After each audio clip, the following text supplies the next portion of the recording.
황금마을 해남의 태평농원은 유기농에서 한 발 더 나아가 자연농을 지향합니다. 자연의 먹거리를 통해 건강한 삶을 전하고 싶다는 바람으로 2014년에 규명하여 어느덧 10년이 되었습니다. 산골마을에 버려진 밭을 무경운으로 일궈 지금은 다양한 채소와 곡물, 약이 되는 농산물을 생산하고 있습니다. 이렇게 귀한 자리에 초대해 주셔서 영광입니다. 저는 그렇게 전문 강사가 아니어가지고 좀 버벅거릴 텐데요. 좀 이해해 주시기 바랍니다.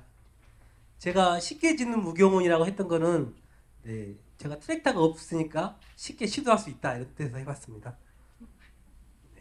저는 이제 처음부터 자연농을 하다 보니까 아무래도 좀 무투입, 무경운 관심이 많았는데 초창기에는 더덕도라지 땅속 작물을 하다 보니까 무투입 위주로 하다가 그게 이제 어려워지면서 점점 무경운도 다양하게 시도해 보았습니다.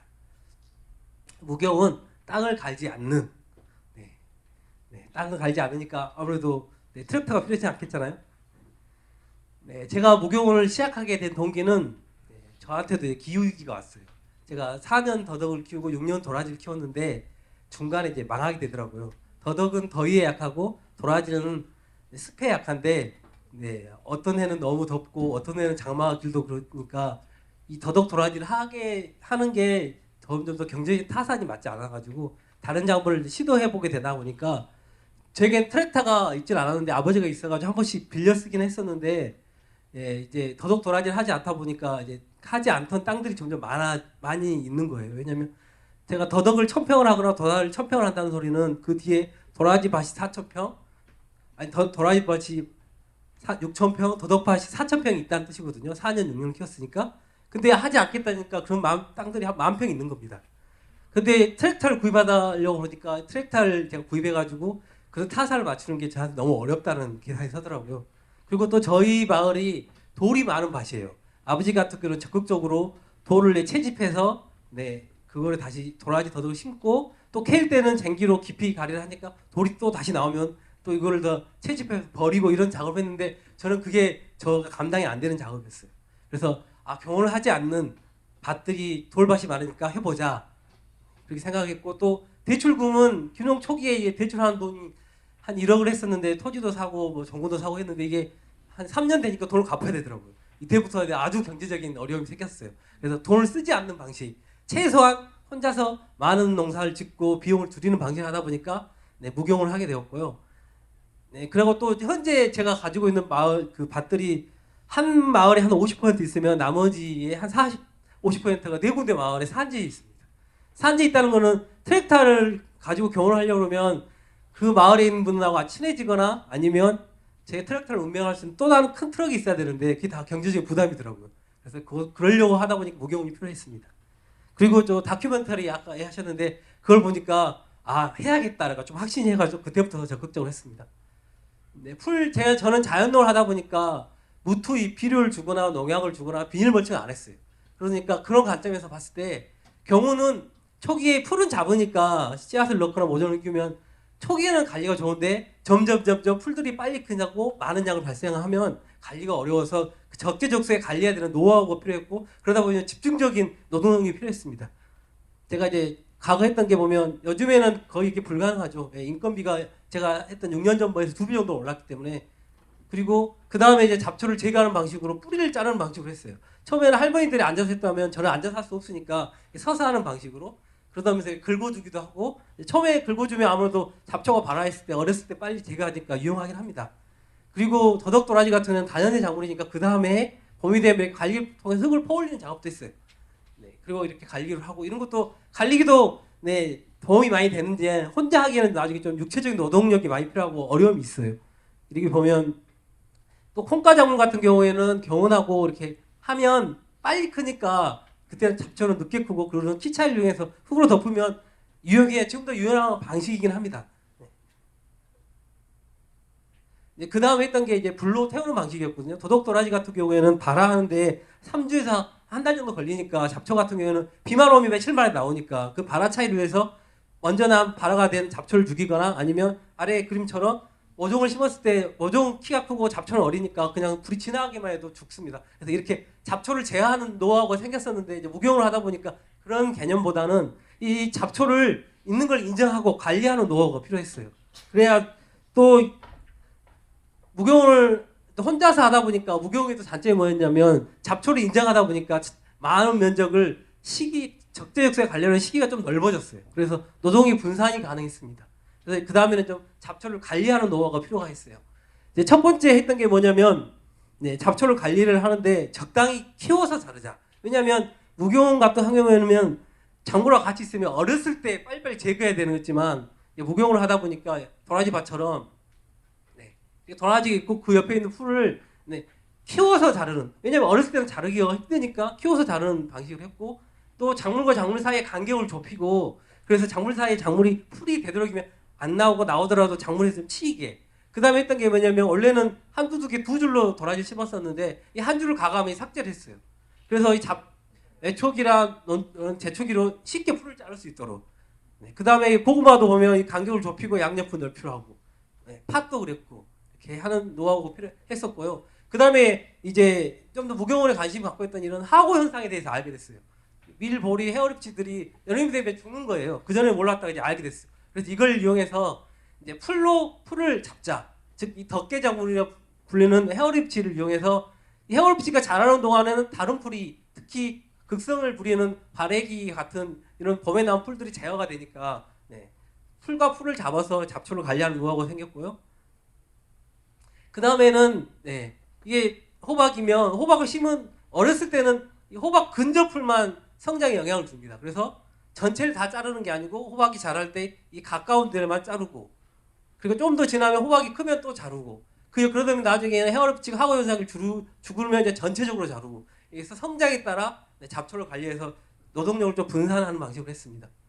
그리고 이제 덕계작물이 이제 여름에 하고 현상이 이렇게 되면 보시다시피 이게 도라지가 있으면 그 옆에 누렇게 떴잖아요. 사이에 풀이 끼치면 무성하지 않았어요.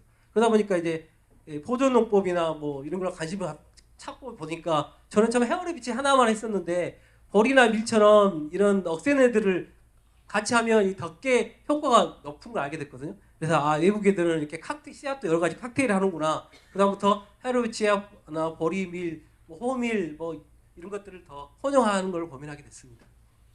잠깐 시작하면서 제가 풀 자른 모습을 잠깐 봐보겠습니다. 처음에는 애초기를 많이 썼는데 애초기도 시간이 느려서 그 다음에는 임대사업소에 보면 넌두렁 제초기가 있어요. 넌두렁 제초기가 많은 양을 자를 수 있고 그렇거든요. 여기 보면 팥을 심어놓고 일렬로 쭉 심어놓고 좌우 간격을 이렇게 넓혀주면 애초기로 자르면 풀 관리가 도움이 됐습니다. 처음에 어렸을 때는 이렇게 자르고 이렇게 쭉 지나가면 잘립니다. 그 다음에 이제 팥이 점점 클 거 아니에요? 근데 이제 처음에는 이렇게 빨리빨리 잘라야 된다고 생각하지만 이제 저는 시간이 많지 않았기 때문에 이 주말주부였고 또 한편으로는 육아도 해야 하기 때문에 시간이 많지 않았어요. 그래서 적재적소에 딱 그때만 풀을 관리하는 최소 시간이 필요했는데 그게 뭐냐면 이 작물이 있으면 작물이 커갈 때 이 팥이 있으면 팥 옆에 헤어립치나 이런 풀들이 덮지 않게 키가 비슷하고 보일 정도가 되면 그 다음에는 이제 풀을 자르는 식으로 했습니다. 풀을 자르더라도 애초기로 근접 풀을 자르고 이 사이를 놔두었어요. 그러면 이 풀이 자라면서 이 팥도 자라고 그러면 그 가까운 풀들은 작물과 팥에 의해 풀에 의해서 치이니까 좀 덜 자라는 게 있거든요. 그렇게 해서 관리를 했습니다. 제가 씨앗이 심냐 그러면 트랙터가 없으니까 이 덕계 풀만 잘 키우고 애초기 한 대 있고 승용 애초기하고 넌두렁 제초기는 임대사업소에 빌리면 씨앗을 할 수 있겠다 싶고, 또 파종은 모종을 키우면 풀밭에 심고 또 내가 파종기로 직파를 하거나 아니면 산파도 하면 가능해서 쉬운 풀밭에서 심을 수 있습니다. 이게 한 4월 정도 되면 헤어립치가 무서운 밭이거든요. 이 밭에 이제 심어야 되는 거죠. 처음에는 좀 무식해가지고 이렇게 애처럼 이렇게 풀을 눌렀어요. 근데 하다 보니까 면적이 많지 않을 때는 이렇게 누르는 게 괜찮거든요. 많은 양을 심거나 아니면 넓은 면적을 하니까 이렇게 자르는 방식으로 기계가 필요하게 되었어요. 근데 이것도 이 헤어로비치나 풀들이 무성하면 자르는데 제가 힘들더라고요. 그 다음부터는 타고 다니면서 자르거나 눌렀습니다. 이렇게 헤어로비치 눌러주면 이런 형상이, 이 사이에 이 밭에서는 참외를 심었었는데요. 이렇게 덕계 작물을 심었습니다. 이거는 네, 호박 심을 때는 좀 더 넓은 면적으로 눕혀야 되지 않을까 싶어가지고 그냥 트럭으로 그냥 지나가고 왔다 갔다 하면서 눕혀도 봤습니다. 네. 이거는 이제 승용 애초기를 타고 다니면서 이렇게 뒤로 가면서 그 사이에 호박을 심었습니다. 풀밭에 이제 파종 이식을 하다 보니까 경운하는 거에 비해서 무경운의 좀 단점이 뭐냐면 초창기에 활착하는 게 좀 뒤떨어지는 게 있었어요. 그래서 처음에는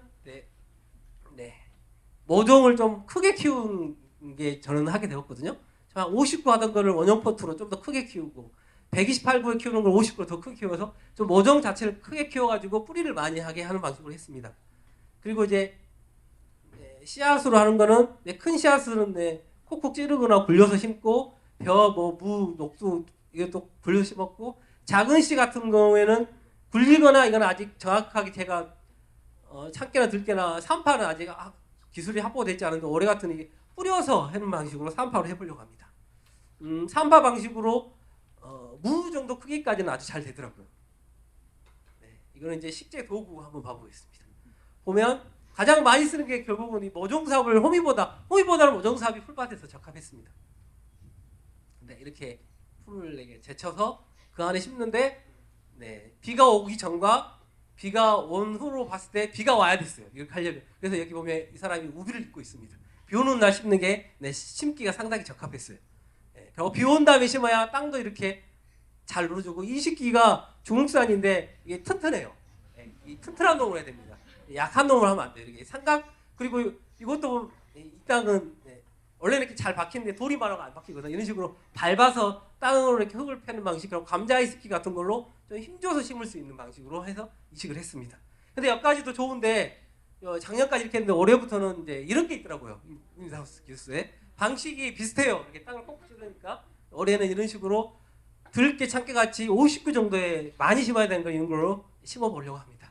씨앗으로 넣는 거는 처음에는 한국산 황금 파종기랑 아신 파종기를 썼었는데 병원한다 시기에는 근데 이제 무경을 하다 보니까 한국 파종기는 이 길이가 이게 한 반절밖에 안 돼요. 좀 나오는 게 풀밭에 심으려니까 이게 좀 길어야 됩니다. 왜냐하면 기본적으로 이게 덮여지는 작물도 많고 그래서 이렇게 중국산으로 경제적 중국산이 좀 싸기도 하더라고요. 10한 2, 3만 원이면 되니까 이걸 많이 씨앗을 파종했습니다. 이거는 무슨 그림이냐면 풀밭에 이 파종을 굴리려면 뭔가 기준이 있어야 되거든요. 그래서 이건 좀 어린 풀이니까 이 보면 부리고 나면 얘가 좀 눕혀져요. 그러면 이렇게 간격을 보고 심었고 이제 풀이 무성한 헤어리피치가 무성한 풀들이 무성한 맛은 논두렁 개척인 같은 거를 다 잘라버리면 논두렁 개척인 것 같은 거는 풀을 자르면 산파가 돼요. 풀이 전체적으로 흩어져 버리니까 자르고 나면 다 그냥 잘리는 거거든요. 근데 그런 경우에는 풀을 나중에 들깨도 나오는데 자르고 안 자르고 이렇게 풀줄을 만들었어요. 그래서 자른 쪽만 심고 나중에 지난 다음에 그 안 자른 것도 자르고 승용의 저희 같은 경우에는 풀들이 자르면 한쪽에 이렇게 모아줘요. 왼쪽 방향으로. 그러면 풀 자른 잔사가 이렇게 줄이 됩니다. 그걸 가지고 기준으로 해서 파종을 했습니다. 이게 산파인데요. 산파는 비를 잘 맞춰야 됩니다. 일기예보 요즘 어플이 좋잖아요. 한 이틀 정도 비가 온다 싶으면 풀을 자르기 전에 풀이 있는 상태에서 이렇게 무실을 쫙 뿌려요. 그러면 이제 비가 맞으면 풀이 무성하면 수분이 유지되니까 한 2, 3일 정도 지나면 이제 발화가 되잖아요. 발화 단 다음에 이렇게 풀을 잘라주면 나중에 풀이 있어도 무 같은 경우 빨리빨리 크니까 산파가 가능했고 무 같은 경우는 아주 괜찮았습니다. 그 다음에 기후위기의 무경운 저희 해남 같은 경우에 제가 느끼기에 봄가뭄이 더 심해졌어요. 그래서 4월, 5월에 심었다가 처음에 무경을 할 때도 호박이나 오이를 심었을 땐 됐는데 그 다음부터는 이게 실패했어요. 왜 풀밭에도 아무리 수분 유지가 잘 돼도 물을 줘야 되고 그래서 봄가뭄이 심하니까 좀 풀을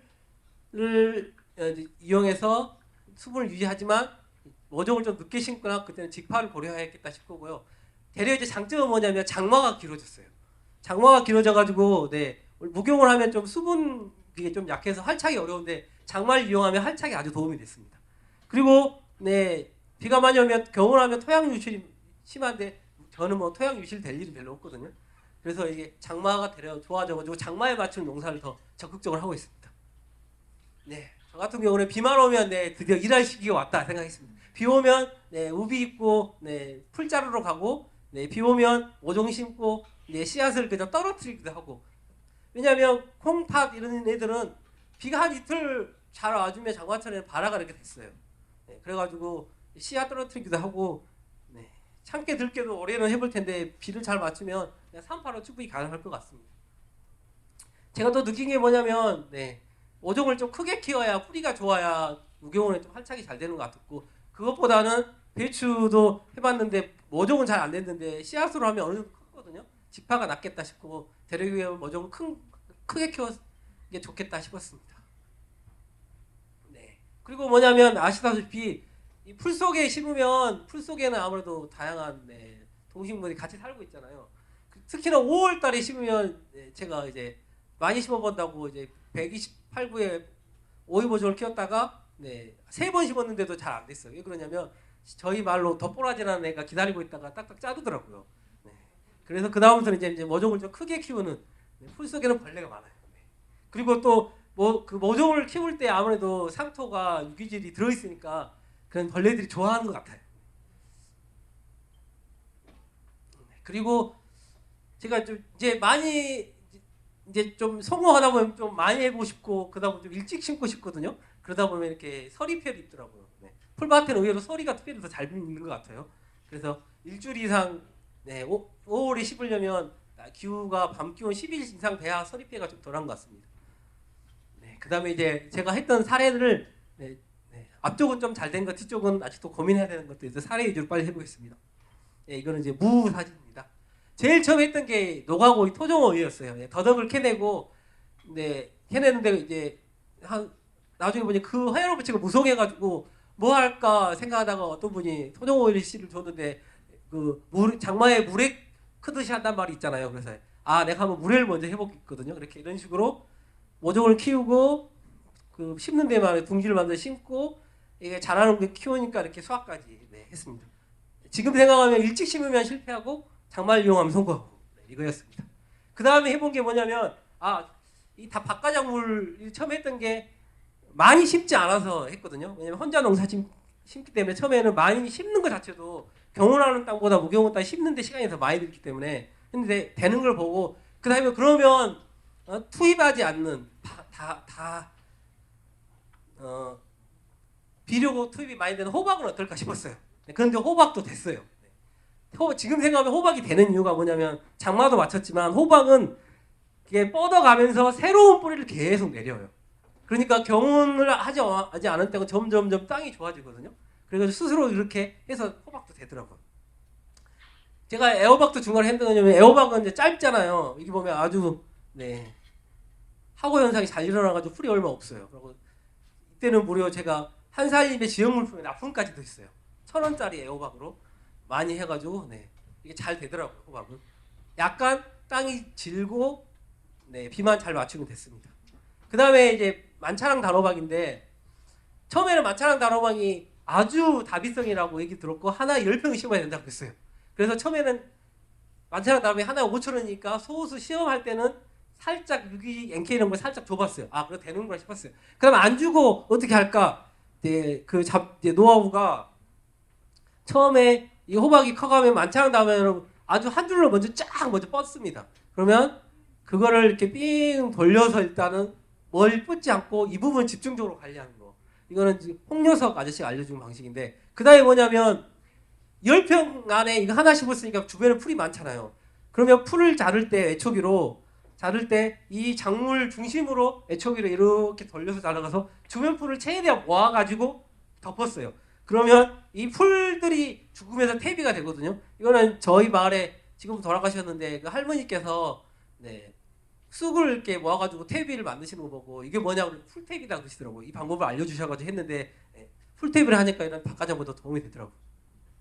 늙은 호박 같은 경우는 처음에 헤어리치가 무성할 때 수능 애초로 그 부분을 누르거나 자르고 오종사업으로 심고 근접으로 애초기 어렸을 때 자르고 커가는 걸 봐서 넌두렁 애초기를 전체적으로 자르고 마지막에 이 사이 같은 건 자를 수 없잖아요. 이거는 애초기로 자르고 중간중간 키 큰 풀은 또 애초기로 이루 자르고 이런 식으로 하면 호박은 충분히 관리가 됐습니다. 네, 수세미도 이거는 뭐냐면 수세미는 처음 일찍 심으면 수세미가 5월에 심으면 한 7월 중순이나 8월달 되면 땅에서 이제 커가지고 수확할 때도 비가 오면 물러져가지고 수확하기 어렵거든요. 그런데 늦게 6월이나 6월 중순에 심으면 수세미가 8월부터 이제 열리고 9월에 이제 많은 수확을 할 때 보면 가을이 오면 찬바람이 불면 땅에 달아도 수세미가 물러지지 않고 기본적으로 덮개작물이 밑에가 잔사가 몇 년째 없기 때문에 땅에 닿는 게 덜했어요. 그래서 가능했어요. 그리고 수세미도 호박처럼 네, 뿌리가 줄기가 뻗으면서 네, 뿌리를 계속 내렸기 때문에 가능했었습니다. 자, 그 다음에 해본 게 뭐냐면 박가작물 덜 심어도 되는 거, 호박처럼 다비성 되는 거. 그 다음부터는 참외같이 네, 좀 돈 되는 걸 해보려고 했는데 참외도 됐어요.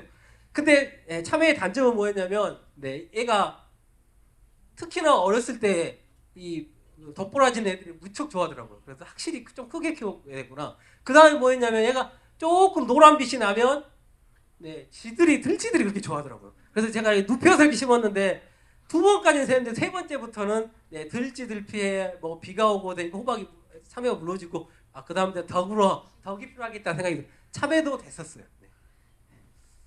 그 다음에 이제 들깨거든요. 이 들깨 밭 같은 경우에는 제가 처음에 이게 보리를 심었는데 이 밭이 씨앗이 많아가지고 나중에 익을 때 되니까 상콩이 보리가 다 덮여버렸어요.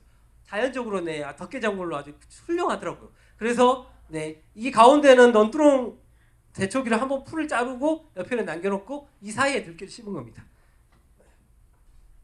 들깨 심는 모습인데요. 네, 이렇게 자르고 아까 감자 20kg, 감자 20kg가 체중실로 심기가 좋거든요. 비 오는 날이나 온 다음 날에 심어줄 수 있습니다. 그리고 넌두렁 제초기로 이 들깨가 어느 정도 자리가 잡고 시작하면 옆에 있는 풀을 이렇게 잘라주는 방식으로 네, 그러면 네, 옆에 보면 보리대가 보이죠. 그럼 나중에 이렇게 들깨가 이렇게 자리를 잡습니다. 시간이 지나면 이렇게 들깨가 크면 이제 애초기로 관리돼서 나중에 네, 들깨 수확까지.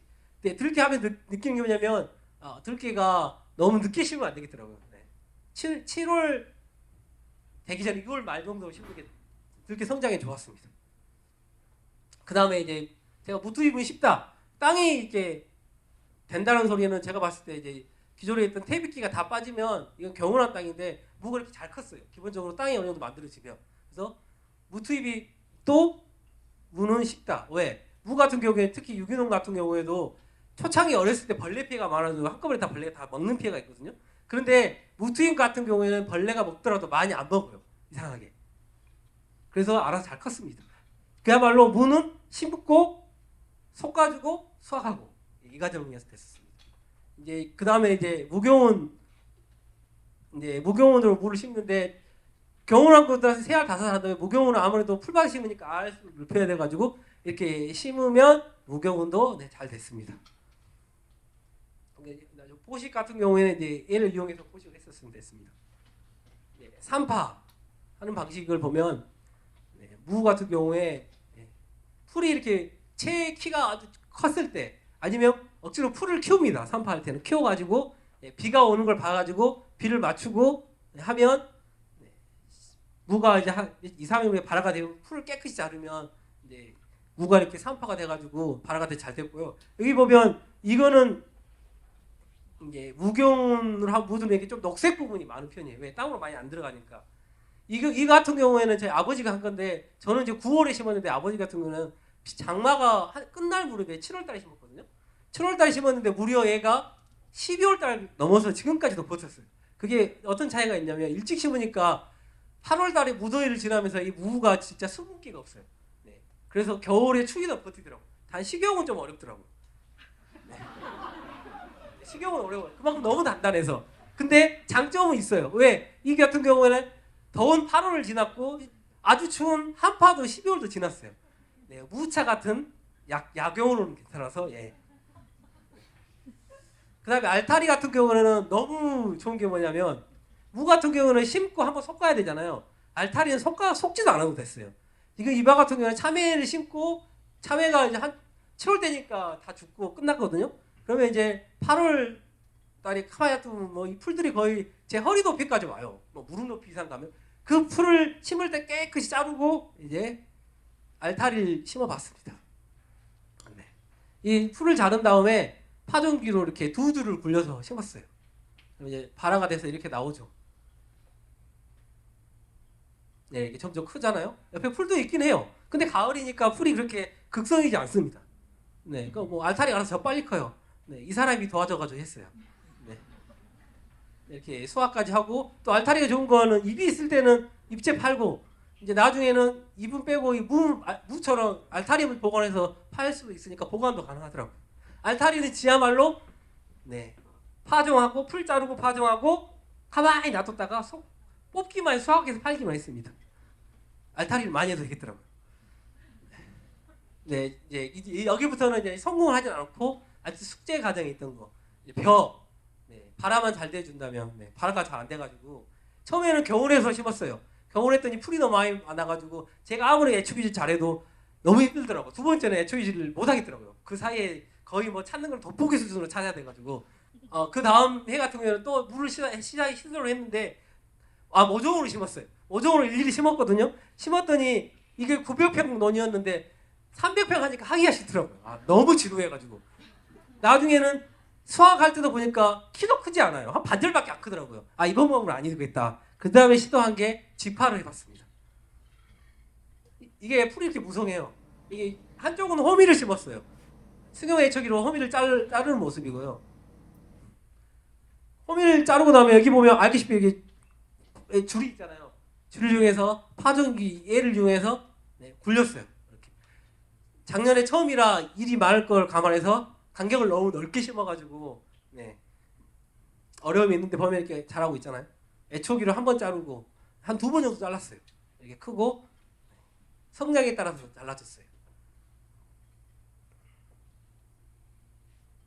생각보다 키가 크더라고. 직파를 했더니.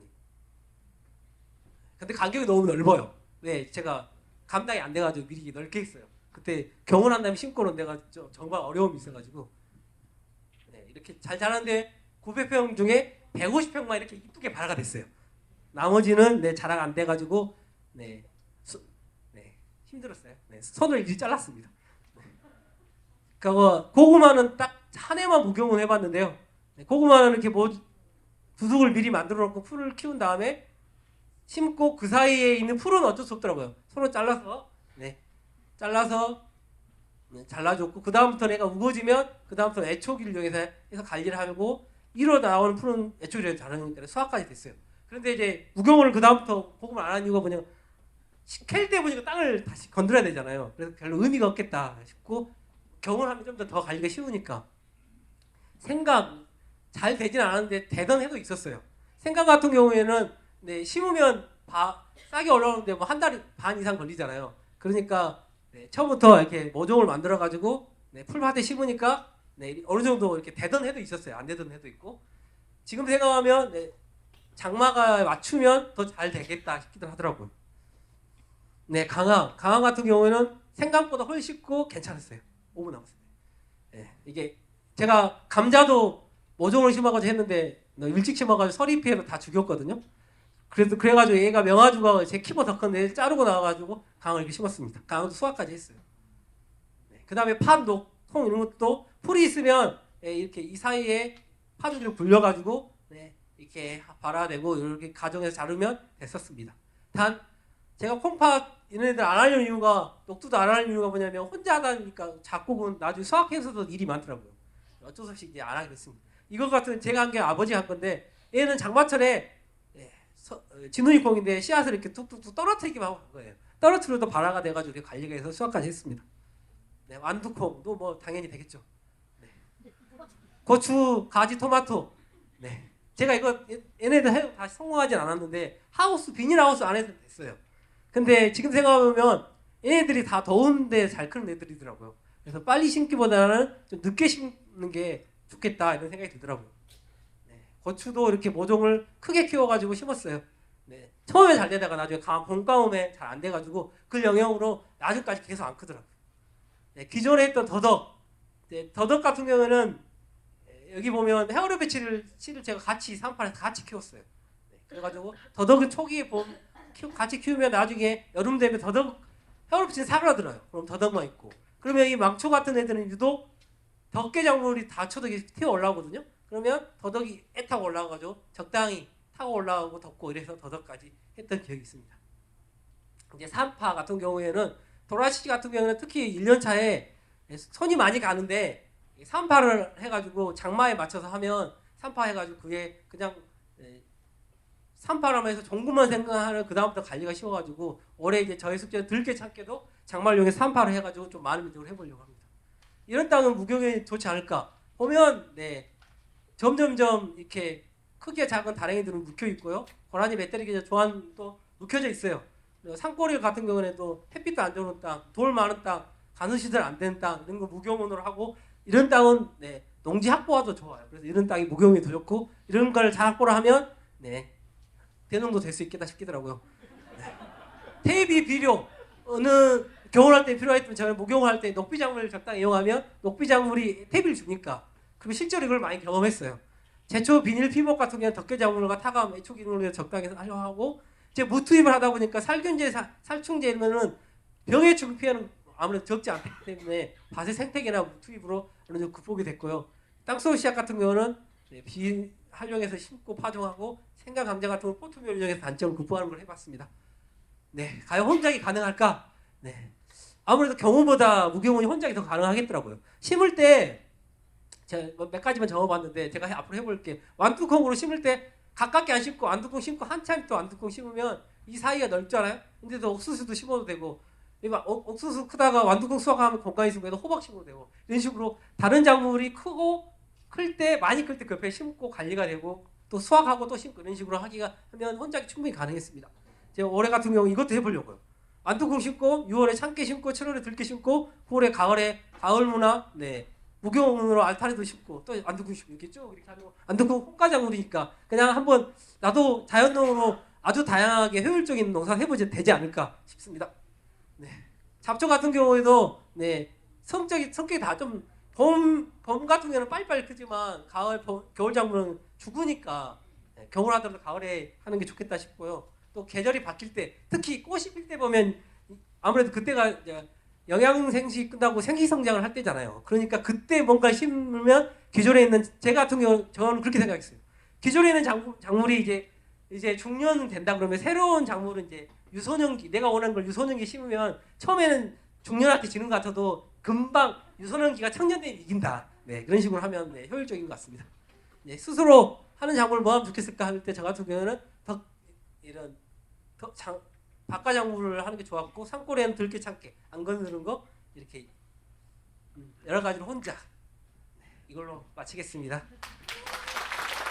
경기도 양평에서 풀과 작물이 어우러지는 자연과 함께하는 농사를 배우고 있습니다. 토종을 비롯 여러 가지 이어가는 씨앗을 심고 거두어 먹고 삽니다. 최근 지속가능한 삶을 꿈꾸는 종합재미 농장 이야기를 담은 농사가 재미있어서 라는 책을 썼습니다. 작은 땅을 돌보며 농사 지은 지 7년 그 농부의 노트에는 지난 시간 동안 씨앗과 관계 맺음에 만들어온 작은 작부 시스템이 오롯이 담겨 있습니다. 그 생생한 자연농 텃밭 농사의 이야기를 들어보겠습니다. 안녕하세요. 종합재미농장의 김신범 안정화입니다. 반갑습니다. 저희도 지난 2번의 포럼에도 참여했었어요.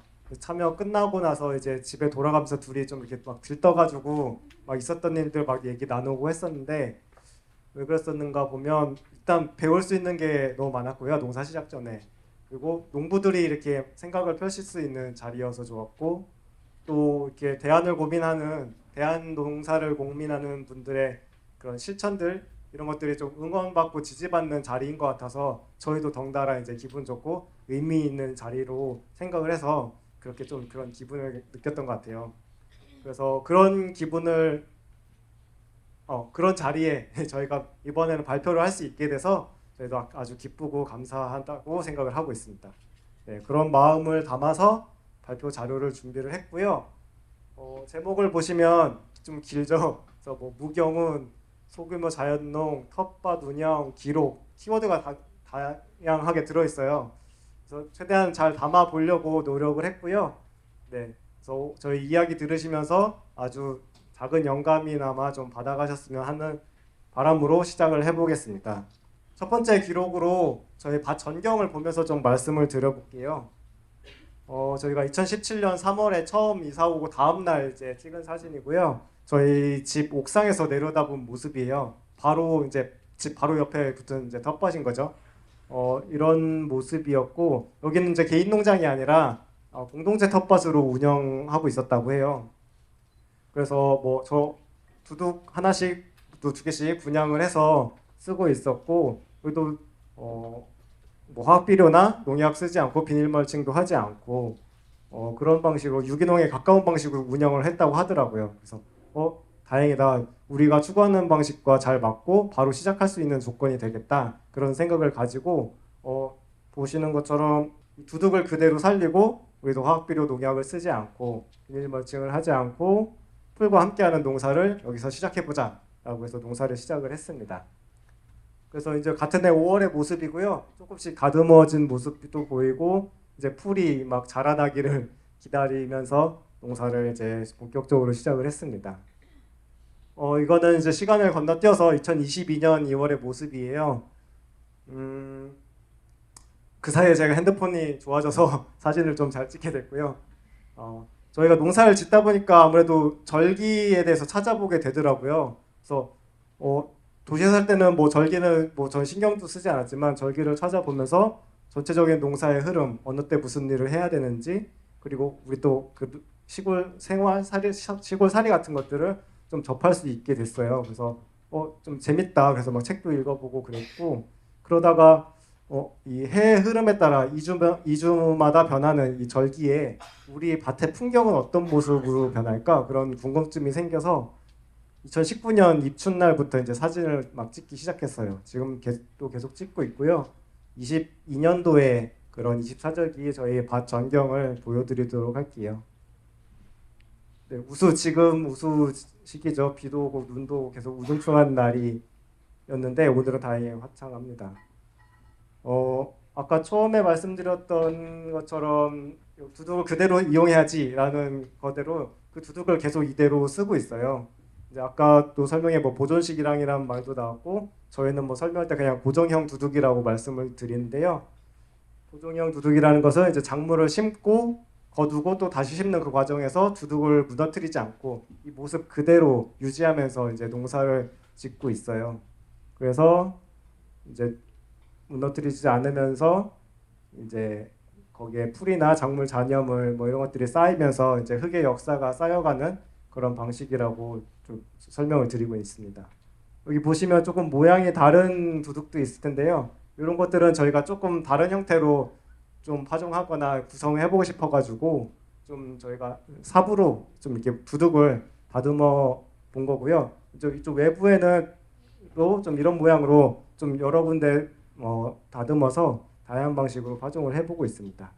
그리고 앞서 발표에서도 이제 피복에 대해서도 많이 강조를 해주셨는데 저희도 이제 겨울 동안에도 보시는 것처럼 이제 마른 풀이나 작물 잔여물 그리고 월동 작물, 월동하는 겨울 풀들이 겨울 동안에도 땅을 이제 드러나지 않게 항상 덮어주고 있는 상태입니다. 그러면 절기 사진을 계속 넘기면서 보겠습니다. 네, 이제 조금씩 푸른 기가 나오고 있고요. 이제 씨앗을 다 심을 수 있고 이제 모종을 심는 시기. 꽃, 망종, 네, 밀을 수확하고 콩팥을 심기도 하고요.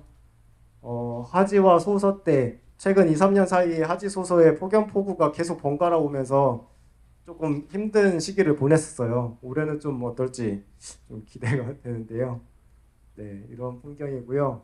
여름이 깊어지고 이제 여름풀이 이제 절정에 다다랐다가 가을 농사를 준비하면서 좀 정리를 해주고 있고요. 여기는 이제 맨흙이 아니라 여기도 이제 풀이 잘라져서 말라가는 상태고요. 가을이 깊어지는 듯 하다가 네, 서리가 내리면 이제 농사가 마무리가 돼요. 저희가 시설이 없이 노지 농사만 짓다 보니까 이제 서리에 민감하고 이제 첫 서리를 기준으로 서리가 언제쯤 올지 좀 예측을 해서 서리를 기다리면서 이제 한 해 농사를 좀 정리해가는 그런 방식으로 하고 있습니다. 이렇게 겨울이 되면서 이제 작물 잔여물이나 여러 농자재들을 정리를 하고요. 올해도 눈이 많이 왔지만 작년에는 눈이 쌓여서 오랫동안 쌓여 있었어요. 그래서 이런 풍경이 되었었고요. 네. 이렇게 뭐 간단한 사진 기록인데 뭔가 일련의 흐름을 이렇게 볼 수 있어서 좋았어요. 그래서 그리고 그 절기 때 그때마다의 그 사진이 되게 저에게 직관적으로 각인이 돼서 어떤 밭에 나가서 보거나 어떤 배치도를 이렇게 보지 않고도 그냥 상상 속으로도 제 밭이 다 그려지고 또 다음을 구상할 수 있는 어떤 그런 재료가 되더라고요. 그래서 저한테는 좀 좋은 작업이었습니다. 그래서 지금 보셨던 이런 풍경들의 뭐 어떤 씨앗으로 또 어떻게 배치해서 작물을 심어가는지에 대한 기록을 보여드릴게요. 이제 저희가 보유하고 있는 씨앗 목록이에요. 저희가 뭐 매년 연초에 이맘때면은 어떤 걸 더 심을까, 어떤 걸 뺄까 이런 것들을 정리해서 그 해 목록을 이제 새로 정리를 하고 있어요. 그래서 뭐 작물 종류 수로는 한 50종류가 되긴 하는데 뭐 여러 가지 세부 품종까지 하면은 다년생 작물까지 포함하면 이렇게 80개 정도의 작물이 그 작은 저희 300평 밭 안에 다 들어가 있고요. 저희가 이제 사서 쓰는 모종을 심기도 하지만 되도록이면 이제 토종 씨앗이나 재래종 이런 대를 이어가는 씨앗을 심으려고 노력을 하고 있어요.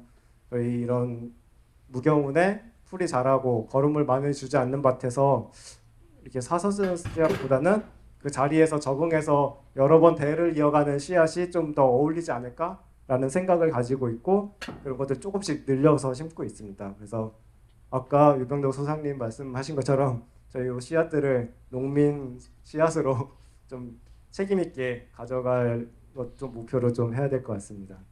그래서 이 300평 밭에 이 많은 것을 심으면 뭐가 좋을까?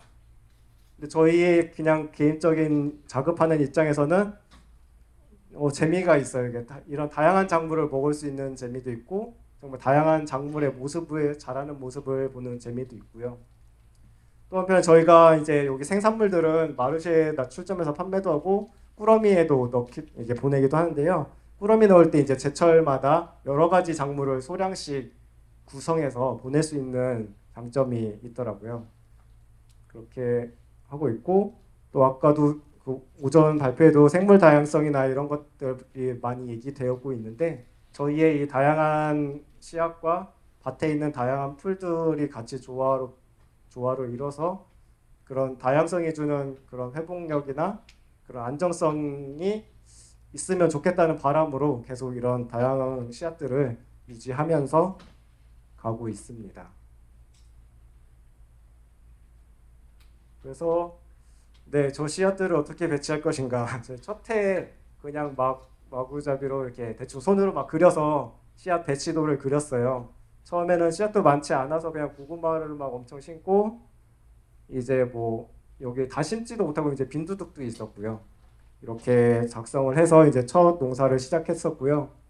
그 다음에는 이제 또 파일로 만들어서 좀 깔끔한 배치도를 만들었고 그 다음부터는 이렇게 한 해 또 전전에 그런 작물 배치들을 반영해서 올해 새로운 계획들을 계속 누적해 나가고 있습니다.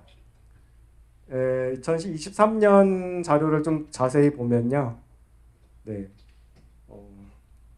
이렇게 어떤 작물을 어떤 수량으로 심을지 또 그리고 뭐 작물 재배 기간 어느 만큼인지 뒷구르는 또 어떤 걸 심을 수 있을지 이런 것들을 좀 꼼꼼히 계획을 하고 있습니다.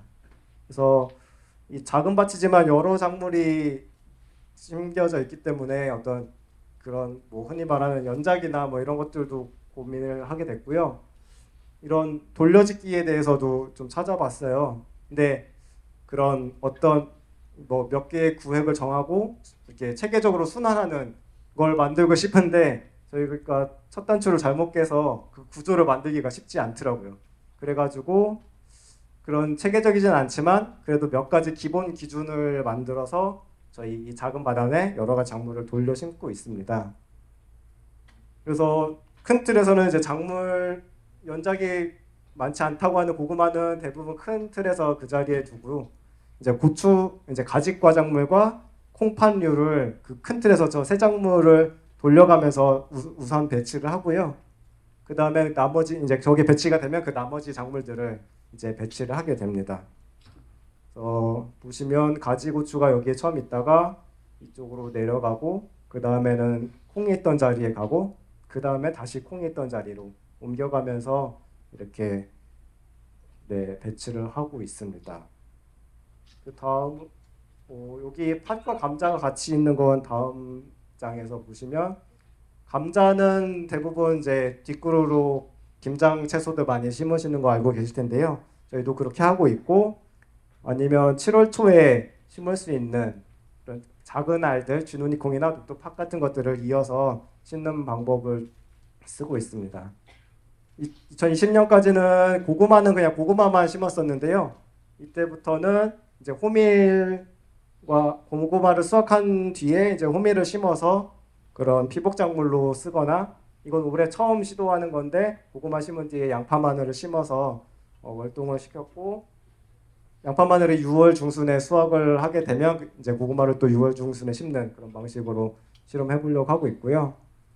그 다음에는 네, 제가 좋아하는 조합이에요. 들깨하고 마늘. 이제 마늘을 캐고 들깨를 심은 다음에 들깨를 수확하고 다시 마늘을 심고 들깨를 파쇄해서 이제 보온으로 덮어주는 그런 수단을 두 해, 세 해 정도까지 이어지고 올해는 마늘이 이쪽으로 갔기 때문에 밀로 재를 했습니다.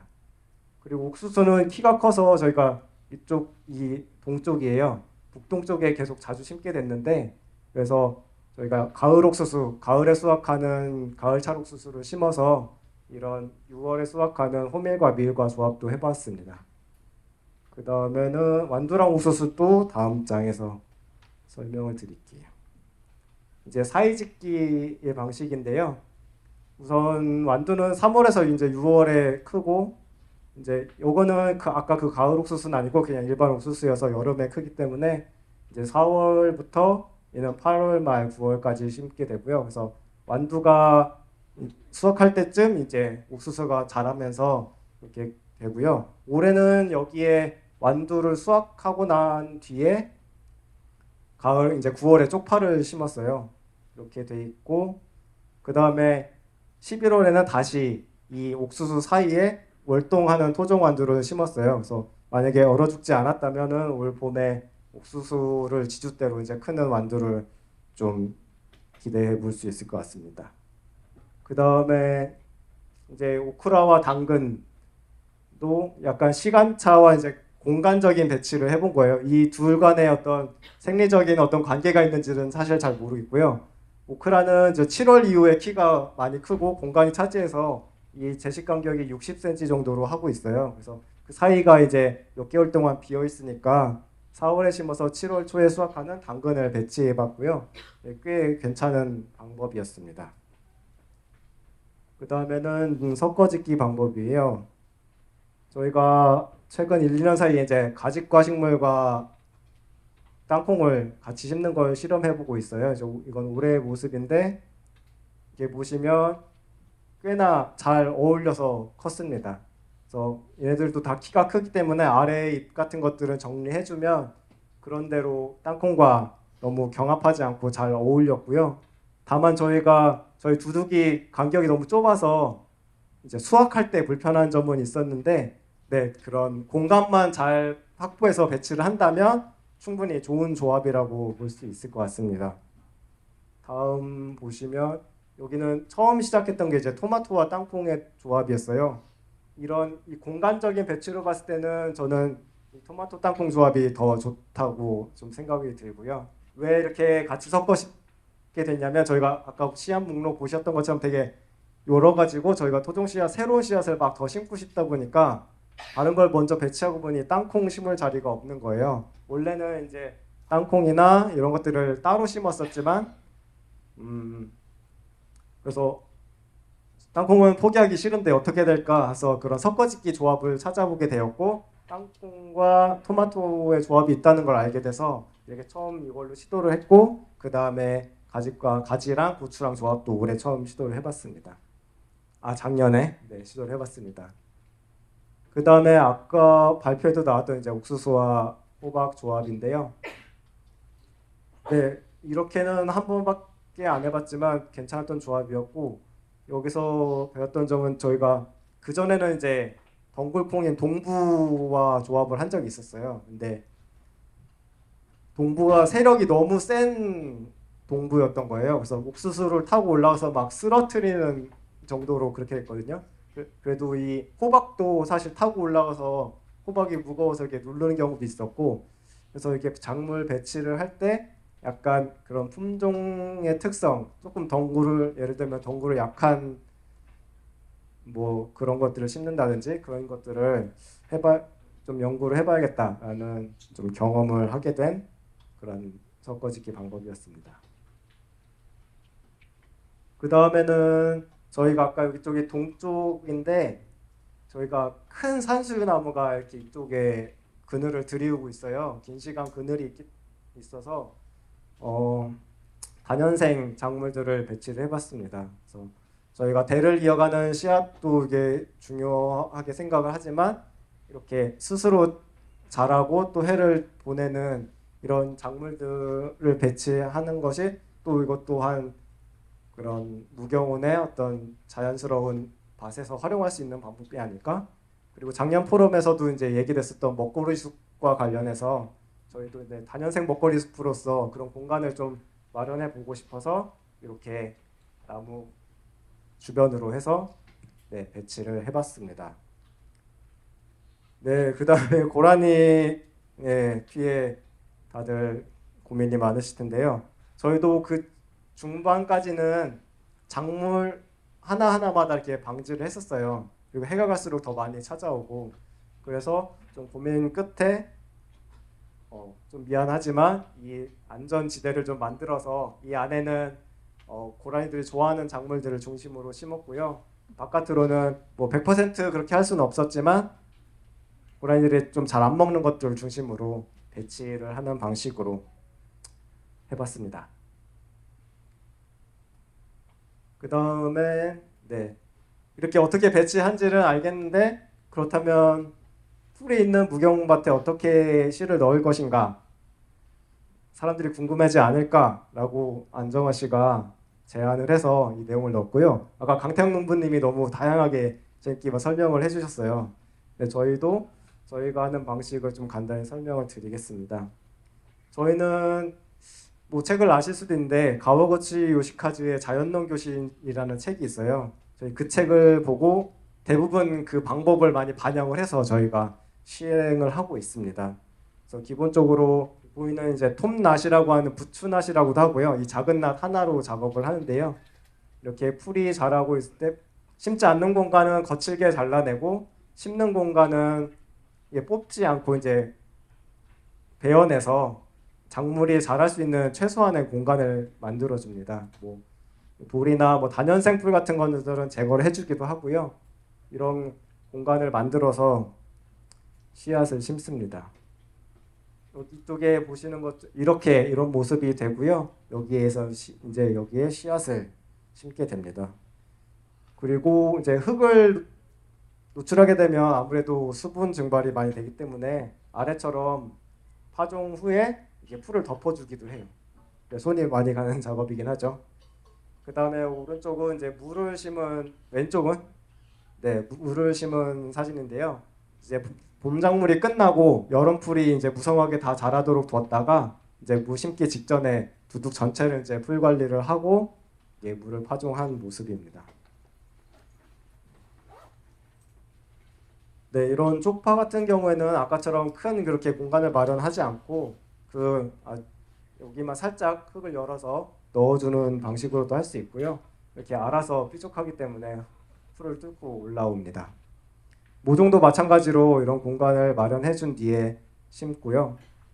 다 심은 뒤에는 이렇게 풀을 덮어줘서 여러 가지 흙이 노출되거나 수분이 증발되는 걸 좀 막아주는 방식으로 하고 있습니다. 네, 이게 두둑에 따라서 이제 줄뿌림하는 방식이고요. 여기는 조금 넓은 두둑에서 이렇게 가로로 줄뿌림하는 모습입니다. 줄뿌림하고 자랐을 때 모습이고요. 네, 저희가 밀을 이제 초분 뿌렸을 때 모습인데 저희가 작업하면서 이제 흙을 가장 많이 노출하는 방식이었어요. 그래서 밀을 뿌리고 그 다음에 또 노출할 수 없어서 이제 다른 풀을 파쇄해서 이제 또 덮어줍니다. 이제 흙을 복토하는 대신 이제 풀을 덮어주는 방식으로 했고요. 이제 결과는 이렇게 잘 됐어요. 그래가지고 이렇게 잘 됐는데 다만 너무 작은 공간에 너무 많은 에너지를 써야 해서 좀 다른 방식이 없을까 고민을 하다가 이 상태에서 바로 뿌리고 이렇게 두들겨서 떨어뜨려 줘서 하는 방식을 시도를 해봤고요. 이제 결과는 이렇게 절반의 성공으로 마치게 됐어요. 물론 그 방식 때문인 건지 그해 날씨 때문인 건지 뭐 정확하게는 알 수는 없지만 이렇게 결과가 나왔고, 그래서 이렇게 하고 난 뒤에 이 방식을 대체할 수 있는 게 뭐가 있을까? 그래서 지금 줄뿌림도 해보고 전뿌림도 해보고 다양한 방식으로 그 뿌림 방식을 좀 시도해보고 있습니다.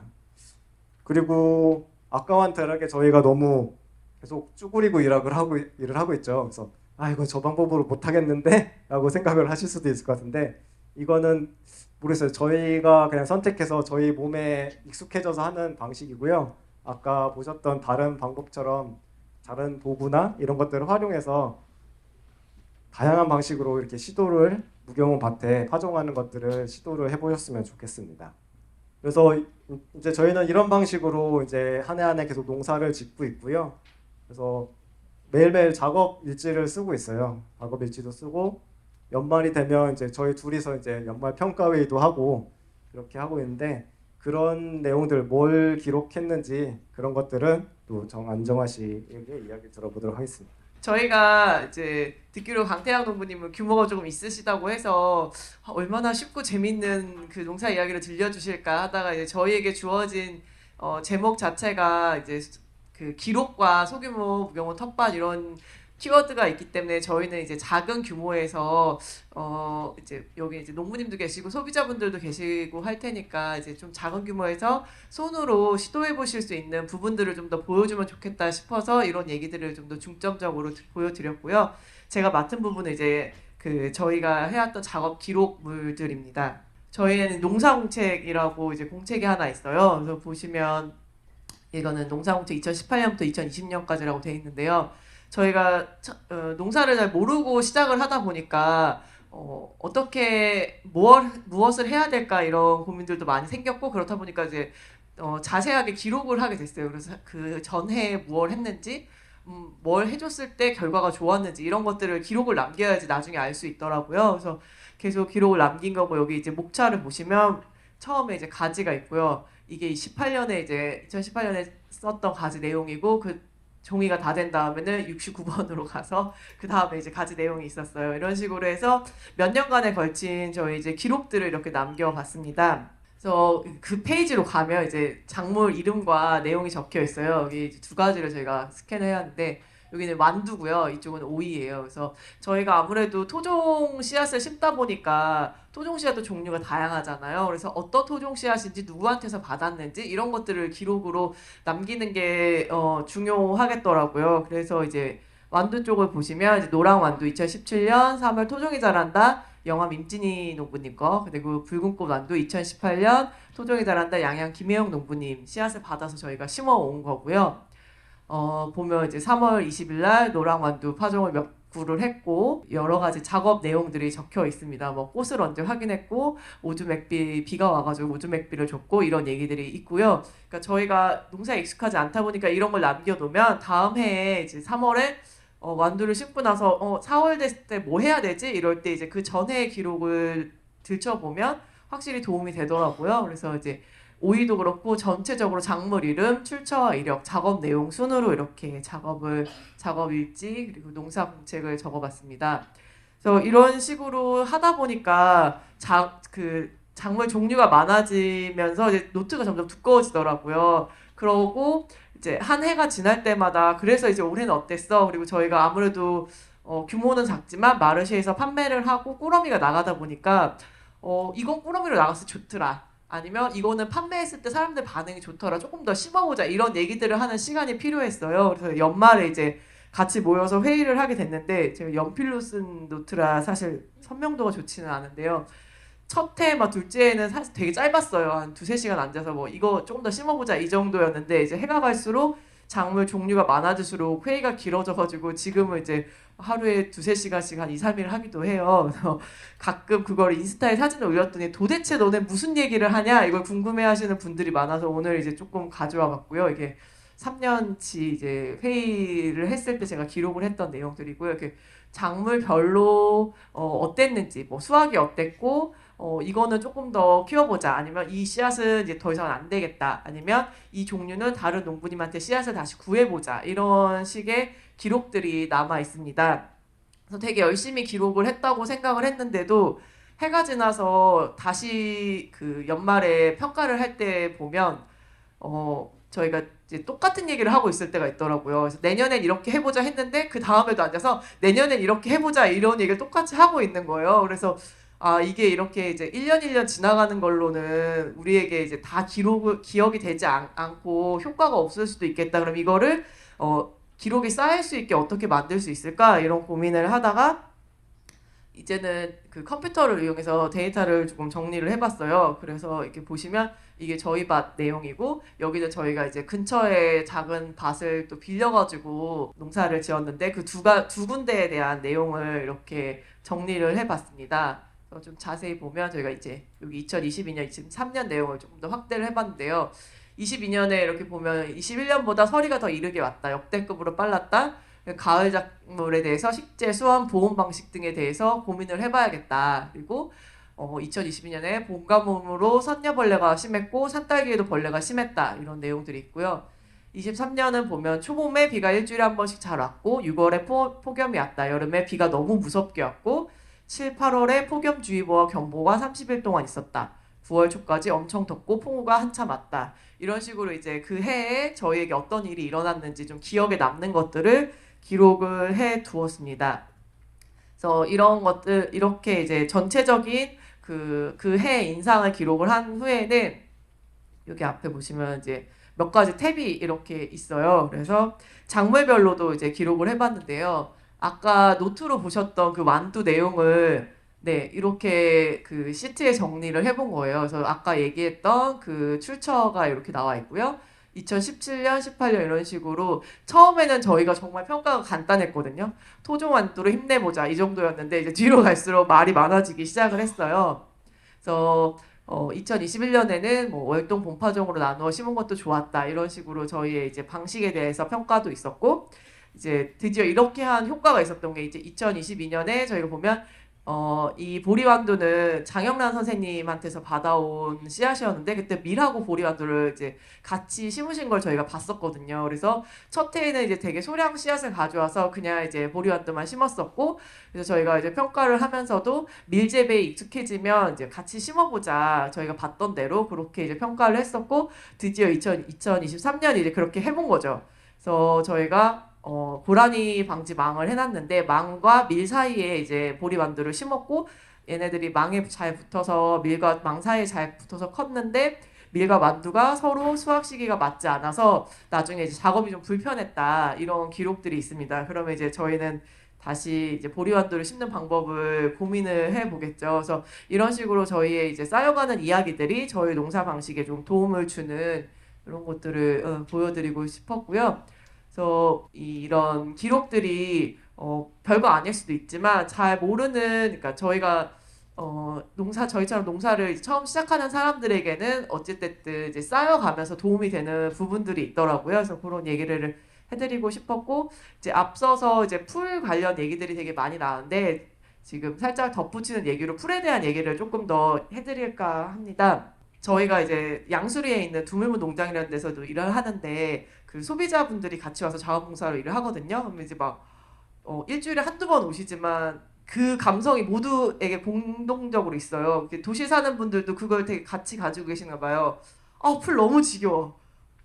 풀 웬수야. 약간 이 감수성이 되게 많이들 공통적으로 가지고 계시더라고요. 근데 그 풀과의 전쟁이라고 하잖아요. 근데 저희는 이제 계속 제가 얘기 드리는 건 풀과의 전쟁을 하면 질 수밖에 없는 전쟁이라고 이제 같이 살아가는 방법을 조금 고민해 보면 우리가 마음이 좀 편하지 않을까요? 이런 얘기를 드리는데요. 그래서 저희가 생각하기에 저희 농사는 이제 풀을 이용하고 풀과 같이 하고 풀이 동반자이자 이제 미울 때도 있고 좋을 때도 있는 친구 같은 존재인 것 같아요. 그래서 이제 풀하고 어떻게 같이 농사를 짓는지를 조금 더 들여다보는 사진을 몇 장 준비를 했고요. 이게 이제 초봄의 밭의 모습이고요. 이제 뭐 여러 가지 풀들이 섞여서 꽃도 피고 막 자라고 있습니다. 이 대파 밭인데요. 대파 옆에 뭐 꽃다지라던가 뭐 점나도 나물이라던가 여러 가지가 있죠. 그래서 여기는 이제 쪽파인데요. 쪽파 옆에 이제 광대나물이랑 뭐 냉이 같은 애들이 같이 이제 어우러져 있습니다. 이게 마늘밭인데 유난히 이 마늘밭에는 엄청 그 광대나물이 많이 자랐어요. 그래서 이게 이제 풀이 너무 많이 자라서 답답하거나 뭐 속상하다 이런 게 아니라 저희는 또 그러면 이 풀을 모아가지고 이렇게 뜯어서 데쳐가지고 밥에 넣어서 먹기도 합니다. 그래서 가능하면 저희 밭에 나는 풀의 존재를 확인을 하고 먹을 수 있는 것들은 먹고 그리고 나눌 수 있는 것들은 나누고 그래서 같이 살아가는 방법을 고민하고 있고요. 개막초 같은 것들도 이렇게 나오면 이제 수확을 해가지고 저희 이제 이게 나가는 꾸러미인데요. 아마 4월 꾸러미일 거예요. 네, 4월 꾸러미인데 이런 개망초라던가 쑥이라던가 이런 밭에 나는 풀들을 채집을 해가지고 같이 꾸러미에 넣어 보내고 있습니다. 그래서 그 좀 전까지는 되게 예쁘장하게 자라는 풀이었잖아요. 초봄에는 풀이 정말 예쁘게 자라거든요. 근데 항상 예쁜 것만은 아니고 이제 이렇게 막 엄청 풀이 자라기도 합니다. 그러면 어떡하지 저 풀을 이렇게 많이들 생각을 하시는데 저희는 풀이 자랐구나 감사하다 이거를 그러면 잘라서 우리 밭에 덮어주면 되겠다 이렇게 생각을 하려고 노력을 하고 대부분 그렇게 생각을 합니다. 그래서 지금 여기 보시면 두둑 위에 풀은 잘라가지고 두둑을 덮어줬고 그 약간씩 이렇게 오목하게 들어간 곳은 씨앗을 넣은 데고요. 씨앗을 뿌리고 그 위에 이제 저런 삐죽삐죽한 풀들을 덮어서 그 수분이 날아가거나 아니면 새들이 와서 씨앗을 먹는 것들을 조금 막아주는 역할을 합니다. 그래서 풀과 어떻게 작물이 함께 자라지 이런 것들 좀 상상하기 어려우실 것 같아요. 근데 아까 이제 강태양 농부님 그 사진을 많이 보여주셔서 이제 조금 더 많이 상상의 나래를 펼치실 수 있을 것 같고요. 저희 조금 작은 규모에서 이런 식으로도 자랍니다. 이런 사진을 좀 보여드리려고 몇 개 가져왔습니다. 이건 이제 상추랑 옆에 이제 풀들이 자라는 거고 저희가 요거는 이제 풀을 잘라서 그냥 그 자리에 이제 덮어주는 식으로 관리를 한 상태고요. 다음은 이제 뭐 이제 저희 밭 이제 가을에 들여다 봤을 때 뭐 이런 모습입니다. 이제 쪽파 사이에 이제 풀들이 계속 차 있고 무 사이에도 풀들이 조금씩 차 있죠.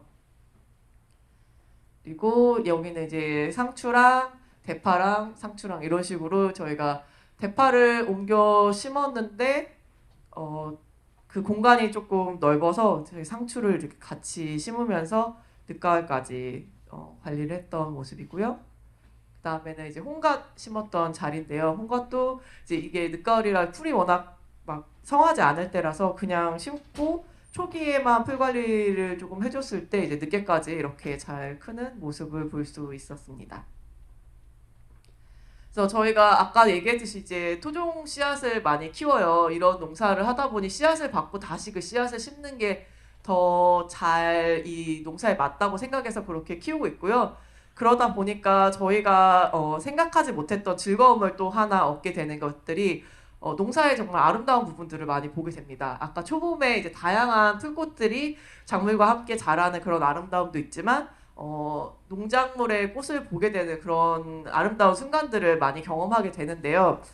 뭐 농부님들은 다 아시겠지만 이게 이제 땅콩 꽃입니다. 땅콩도 꽃이 피죠. 저희가 가끔 얘기하면 당근도 꽃이 핍니다. 그러면 당근이요? 막 이렇게 얘기하시는 분들이 있어요. 근데 요거는 여기 토종 여왕님이 와 계셔서 다 아실 것 같지만 네 이건 무슨 꽃일까요?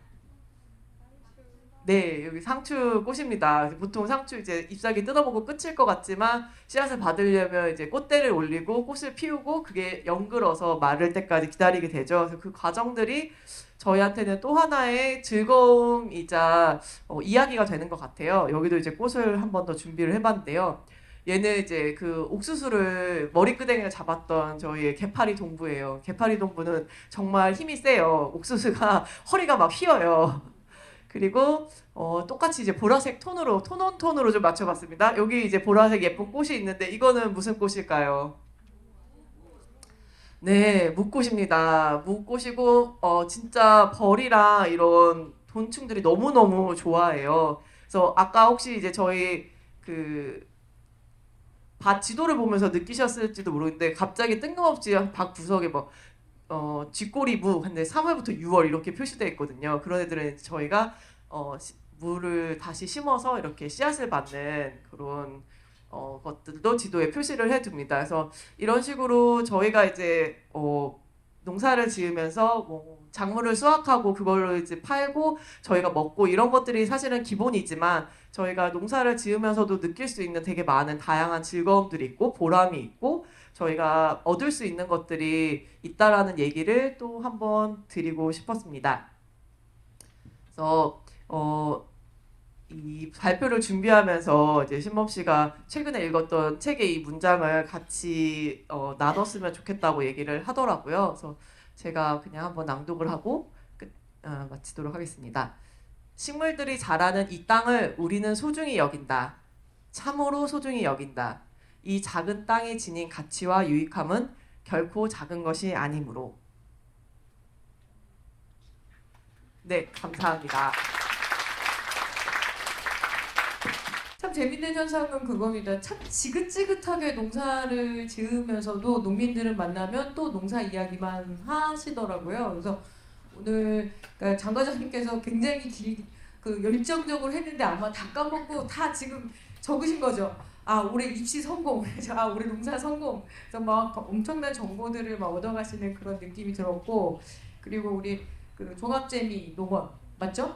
예, 자꾸 종합재미 상사 막 이렇게 돼갖고 제가 죄송합니다. 정말 적자 생존이라는 말이 맞는 것 같아요. 예, 적는 사람만이 생존이 가능하구나. 예. 그래서 그 꼼꼼한 기록에 굉장히 놀랐습니다. 그 책도 나와 있으니까 좀 참고를 많이 하시면 될 것 같습니다. 일단 제가 종합 토론에 있어서 뭐 저도 잠깐 이게 사람 그래도 왔는데 저도 뭐 이렇게 감상 잠깐 말씀을 드려야 될 것 같아요. 우리 장철일 과장님께서 재생 유기농업이라는 좀 생소하기도 하고 들어본 것도 같고 뭐 알쏭달쏭하긴 하지만 아마 여기 앉아 계신 그 선생님들이나 저나 살짝 마음에 많이 걸리는 것들이 그럴 거. 펩시, 뭐 다농, 그리고 뭐 네슬레. 왜냐하면 우리가 보통 반 GMO 공부할 때 많이 배우던 그런 어떤 식품 대기업들이기도 하고 그런 갈등들도 없지 않아 좀 있었지만 결국에는 지금 뭐래도 해봐야 되는 시기다라는 생각도 좀 들었습니다. 반면에 굉장히 어려운 자리였을 거라 생각이 듭니다. 특히 이 농과 관련한 아예 표현이 관이라는 표현들을 매우 많이 쓰시더라고요. 근데 오셔서 계속 어떤 손을 잡고 나아가 보자 이런 말씀을 해주신 것 같아서 용기도 얻었고 또 그리고 또 새로운 의문도 가졌습니다. 그래서 좀 뜨거운 질문 나올 것 같고 우리 세 명의 농부들 대농이 되시길 바랍니다. 우리 강태환 농기. 네. 그리고 어떤 트랙터와 그리고 어떤 농기계가 굉장히 좋기는 한데 효율성도 좋기는 한데 그 농기계가 들어갔을 때 딜레마가 큰 것 같아요. 일단 부채 문제가 있고 우리 그 안정환 농부가 농사짓는 그 300평에 트랙터 한 대 넣으려면 그렇게 다양하게 심어서는 절대 효율이 나오지가 않거든요. 그래서 그런 충돌 지점들이 보인다라는 거죠. 이게 뭐 절대적으로 이쪽들을 따라가자 이런 것이 아니라 이런 농업도 실행할 수 있고 하고 있다 이런 안내를 오늘 받은 그런 자리인 것 같습니다. 사전 질문 중에 좀 여러 가지로 묶어서 할 수 있는 질문을 제가 좀 하나 드리겠습니다. 일단은 우리 백송희 선생님이 혹시 이 자리에 계시나요? 백송희 선생님? 계시네요. 예, 제가 이런 질문을 했습니다. 장철희 과장님께. 건강한 토양이라면 해충이나 잡초를 그냥 둬도 괜찮다고 들었는데 건강한 토양을 만들기 위해 가장 기본적으로 필요한 부분은 무엇일까요? 라는 게 질문인데 제가 보기엔 다 공통 질문인 것 같습니다. 네.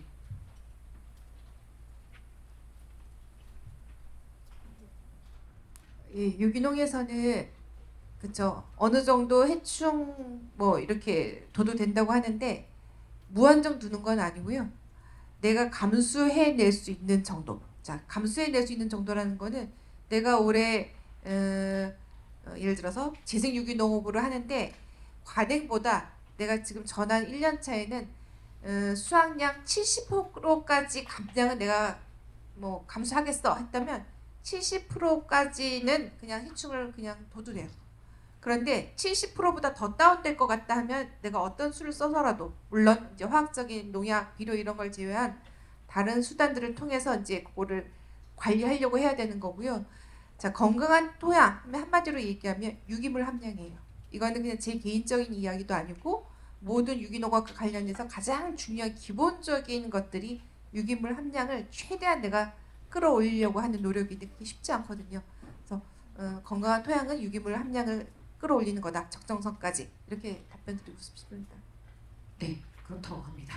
예, 그리고 제가 그래도 이렇게 안배 차원에서 우리 그 강태양 농민께 질문을 좀 드리겠습니다. 우리 윤별이 선생님 계십니까 자리에? 예, 했다는 것만 증명하면 됩니다. 그죠? 예, 공통의 질문이어서 예, 그래서 이렇게 순서대로 좀 드리고 싶었습니다. 지금 윤별이 선생님께서는 자연농이라고 표현을 했는데요. 제가 보기에는 예, 그냥 정말 태평하게 농사를 짓고 계시는 것 같지만 안으로는 꿀탕을 하고 계시겠죠. 자, 근데 이렇게 물었습니다. 자연농의 확산에 가장 어려움이 되는 지점은 어떤 것일까요? 제가 이 질문을 강태환 농민께 드리는 건 아까 잠깐 밥을 먹는데 그 강태환 농민의 그 가장 큰 농사의 적은 부친이시더라고요. 아버님과의 그런 땅을 불린다 이런 얘기 제가 살짝 들었거든요. 그래서 여러 가지로 참 어려움이 있으셨을 텐데 이 질문에 좀 답변을 부탁드려도 될까요? 초기에는 네 부친보다는 어머니가 그렇죠. 아버지는 고생하는 걸 못 보겠다 이거죠? 네, 그렇죠. 어머니도 아버지가 자연농하는 거 보기 싫은데 너까지 하느냐 이거죠. 네.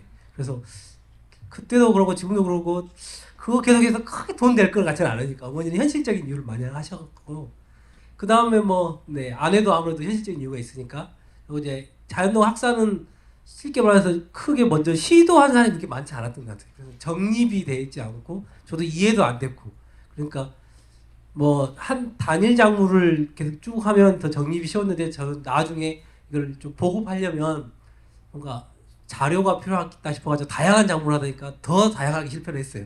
네, 그래서 이게 좀 더 정립이 되고 시간이 되면 네, 그 자연농 확산이 더 되지 않을까요? 좀 더 쉬운 방식으로 나오면. 그래서 이제 올해는 이제 늦었지만 아버지하고 같이 있는 경험 좀씩 나누자. 그래서 이제 좀 교육하는 시간도 만들어 보려고 노력하고 있습니다. 그러면 이제 하나 둘 더 생기겠죠. 이상입니다. 다행입니다. 가족 간에 화목해지는 예, 그 시간이 생겼다고 하니 원래도 뭐 잘 유명하잖아요. 예, 그 태평양. 예. 뭐 가족간의 화목은 이제 어머니가 시간이 지나면서 네. 이런 가치를 조금씩 인정해 주니까 그러면 좀 봐주겠다. 네. 네. 그 대신 어느 정도 적정선을 이제 소득을 내는 걸 고민해야 되지 않겠느냐 이런 얘기를 해주시더라고요. 네. 그럼 우리 안정화, 김신범, 종합재미농원 예, 제가 대표님들이라고 말씀을 드릴게요. 좀 있어 보이잖아요, 그죠? 예, 신소영 마학키친 오늘 예, 여기 플로어에 계십니까? 예, 지구 농부로서 환경적으로 개인적으로 지속 가능한 삶이 가능하다고 믿는지요라고 묻고 제가 보기에는 통장 잔액을 묻는 것 같긴 하지만 그거를 밝혀달라고 부탁드리긴 어렵고 두 분에서 어떤 이렇게 생활을 어떻게 이어가고 있는지 그런 말씀도 좀 살짝 예, 인세가 많이 들어오는 저는 작가로서 좀 궁금했고요. 네. 아니 박사님은 책을 더 많이 쓰셨잖아요. 아시잖아요. 인세로만 먹고 살았죠. 네. 제가 이렇게 안 왔을 텐데. 네. 책으로는 먹고 살기 너무 어렵고 이게 좋은 기회에 책을 냈는데 진짜 출판사에서도 그렇게 얘기하더라고요. 이 책으로는 먹고 사실 수 없으니까 책을 가지고 뭔가 이렇게 북토크나 이런 걸 많이 해보세요 이렇게 얘기를 하시더라고요. 근데 그게 지금 중요한 건 아니고 하여튼 그 지속 가능한 삶이 가능하다고 믿는지요라는 거에는 이제 믿으니까 이렇게 살고 있다고 대답을 드릴 수밖에 없을 것 같아요. 그리고 이제 많이들 물어보세요. 그렇게 해서 뭐 먹고 살 수 있냐 이제 아까 소장님도 이제 그걸 물어보셨다고 하셨는데 정말 많이 듣는 질문인데 그래서 저희도 항상 고민해요. 이걸 어떻게 대답을 해야 되지? 근데 어쨌든 저희가 지금 뭔가 뚝 떨어져서 이 한 순간만을 살고 있는 게 아니잖아요. 저희는 이제 계속 이 시간을 살아가고 있는 거고, 이 선택의 길로 계속 나아가고 있는 거고, 어찌됐든 이제 지금 이 순간은 지속 가능하니까 이렇게 살고 있는 거고, 그래서 저희는 이 순간에도 다음 순간에 이 삶이 지속 가능하길 바라면서 그런 선택의 순간순간마다 이제 이 방향으로 지속 가능하게 나아가고 싶어서 이제 그런 것들을 해 나가고 있는 것 같아요. 그래서 어느 순간에 이렇게 돌아봤을 때 이게 이런 방식도 지속 가능했구나라고 얘기를 할 수 있는 거가 아닐까 이렇게 생각을 해봅니다. 네. 우리 김심원 대표님도 짧게. 예. 네. 네, 저희도 둘이서도 많이 얘기했고 스스로도 뭐 이런 질문을 해봤는데요. 뭔가 이런 지구농사 방식으로 우리의 삶이 지속 가능하도록 만들어주는가라고 생각했을 때는 여러 가지 복잡하고 어려운 부분이 있어요. 그래서 좀 다른 식으로 생각하면 지구농사를 지속해야 한다는 믿음은 확실하게 있거든요. 그래서 저희도 그렇게 하고 있고 많은 여기서도 계속 하자고 하시고 있고 그래서 많은 분들이 이 지구농사를 같이 지속했으면 좋겠습니다. 네. 뭐 선택에 굉장히 책임을 지고 나아가고 계시는 거고 아마 이제 선배님들이 되신 거잖아요. 그래서 꿋꿋하게 또 뒤따라가는 후배들이 생기고 저는 거기서 떨어지는 부스러기를 먹고 살겠습니다. 자, 그러면은 지금 이제 되게 질문들이 많으실 텐데 부탁드리고자 합니다. 내 이야기를 너무 많이 하고 싶어서 마이크를 붙들고 계시는 질문자들이 계세요. 그렇게 되면 진행이 좀 어려우니까 질문은 1분 이내로 아주 핵심적인 질문을 해주시고 그 질문을 받으신 선생님들께서도 한 2분에서 2분 아주 최장 3분 정도까지만 이렇게 짧게 답변해 주시면 감사드리겠습니다. 자 어디 한번 질문 저 맨 끝자리에 선생님 바로 첫 번째로 딱 드셨어요. 네, 안녕하세요. 저는 일산 노르메 농장에서 텃밭하는 도시농부 임호라고 합니다. 간단하게 말씀드릴게요. 문의 좀 드리겠습니다. 순환농법 농사하고 재생농업 농사하고 차이를 좀 알고 싶은데요. 예를 들면 순환농법은 이산화탄소를 흡수하면서 또 그만큼 배출하는 해서 결국은 제로가 되는 농법을 알고 있어요. 근데 그러면 재생농법에서는 탄소를 경량한다든가 탄소를 저장한다고 했을 때 어차피 토양도 물리적인 구조이기 때문에 그 한계는 있을 것 같거든요. 그게 어느 정도까지 그 탄소를 저장할 수 있는 것인지 그게 어떤 그 후에 저장된 탄소들이 어떻게 작동하는지 그 부분에 대해서 좀 알고 있습니다. 질문 감사하고요. 순환농법은 앞서도 이제 제가 강의 때 잠시 말씀드린 것처럼 우리가 유기농업을 이야기하는 아주 다양한 표현 방식 중에 하나예요. 그래서 순환농법은 유기농업에서도 중요한 기술이고요. 재생유기농업에서도 아주 중요한 기술이고 우리가 지구를 지키는 농업을 함에 있어서 순환농법은 그냥 누구나 해야 되는 가장 기본적인 원리예요. 자, 그런데 이제 순환농법은 제로를 만드는 건데 그 중에서도 재생유기농업은 제로 정도가 아니라 기존의 탄소가 더 많이 배출된 걸 아예 흡수를 해서 그냥 토양 속에 가두어서 저장하겠다는 좀 더 아주 액티브한 좀 더 적극적인 그래서 제가 강의 자료에도 환경을 아예 개선까지 하겠다 다시 재생하겠다 뭐 이런 취지라서 그러면 탄소를 저장할 수 있는 기술은 뭐냐 그게 토양 관리서부터 시작해서 우리가 종자를 선택할 때도 탄소 발생이 조금 덜 되는 종자가 있고 그 다음에 저희가 경운을 하냐 안 하냐 아니면 경운을 하더라도 어느 정도 했을 때 가장 탄소 발생이나 이런 것들을 줄일 수 있는지 해서 농사를 짓는 A부터 Z까지 기술 모두를 집어넣을 때마다 탄소를 최대한 줄이려고 하는 게 재생농법이다라고 이야기하면 답이 되는지 모르겠습니다. 제가 궁금한 것은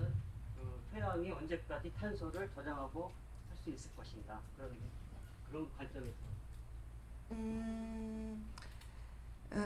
일단 뭐 그거는 토양에 따라서 그 다음에 뭐 이게 내가 이제 지금은 가둬져 있지만 그 이후로도 내가 어떻게 관리하냐에 따라서 그게 저장 기간들은 다르다고 생각합니다. 그것이 몇 년 이렇게 이야기하는 건 조금 어렵지 않나 싶거든요. 네. 선생님. 선생님께 답변을 좀 드리고 싶어요. 네, 짧게 부탁드리겠습니다. 그 제가 연구 자료를 좀 찾아봤는데 저는 이제 저도 무경운 방식의 농사를 짓고 있는데 무경운을 하면 굉장히 탄소가 많이 포집될 거라고 생각을 했어요. 그런데 뭐 연구 자료가 많지는 않았는데 경운을 하는 것보다는 잘 저장을 하지만 무경운을 하더라도 대부분의 탄소가 다시 빠져나온다는 연구 결과를 봤거든요. 그래서 과연 그 식물들이 이제 그걸 흡수했을 때 얼마나 많이 가지고 있을까 이것을 저도 궁금했고 그래서 좀 연구자들이 이런 부분을 많이 연구해 주셨으면 좋을 것 같아요. 네, 우리 장철희 과장님의 연구 과제를 이렇게 현장에서 던져주고 계셨습니다. 저희가 지켜보고 있겠습니다. 예, 꼭 연구 결과로 말씀을 부탁드리겠습니다. 자, 다음 선생님 바로 앞자리에서 그 다음에 질문 드리겠습니다. 네. 그 장철희 과장님께 좀 여쭤보고 싶은데요. 저는 이제 순천에서 농사를 짓는데 저야 지금 이제 그 재생농법하고 유기농하고 이렇게 섞어서 지금 이제 하고 있거든요.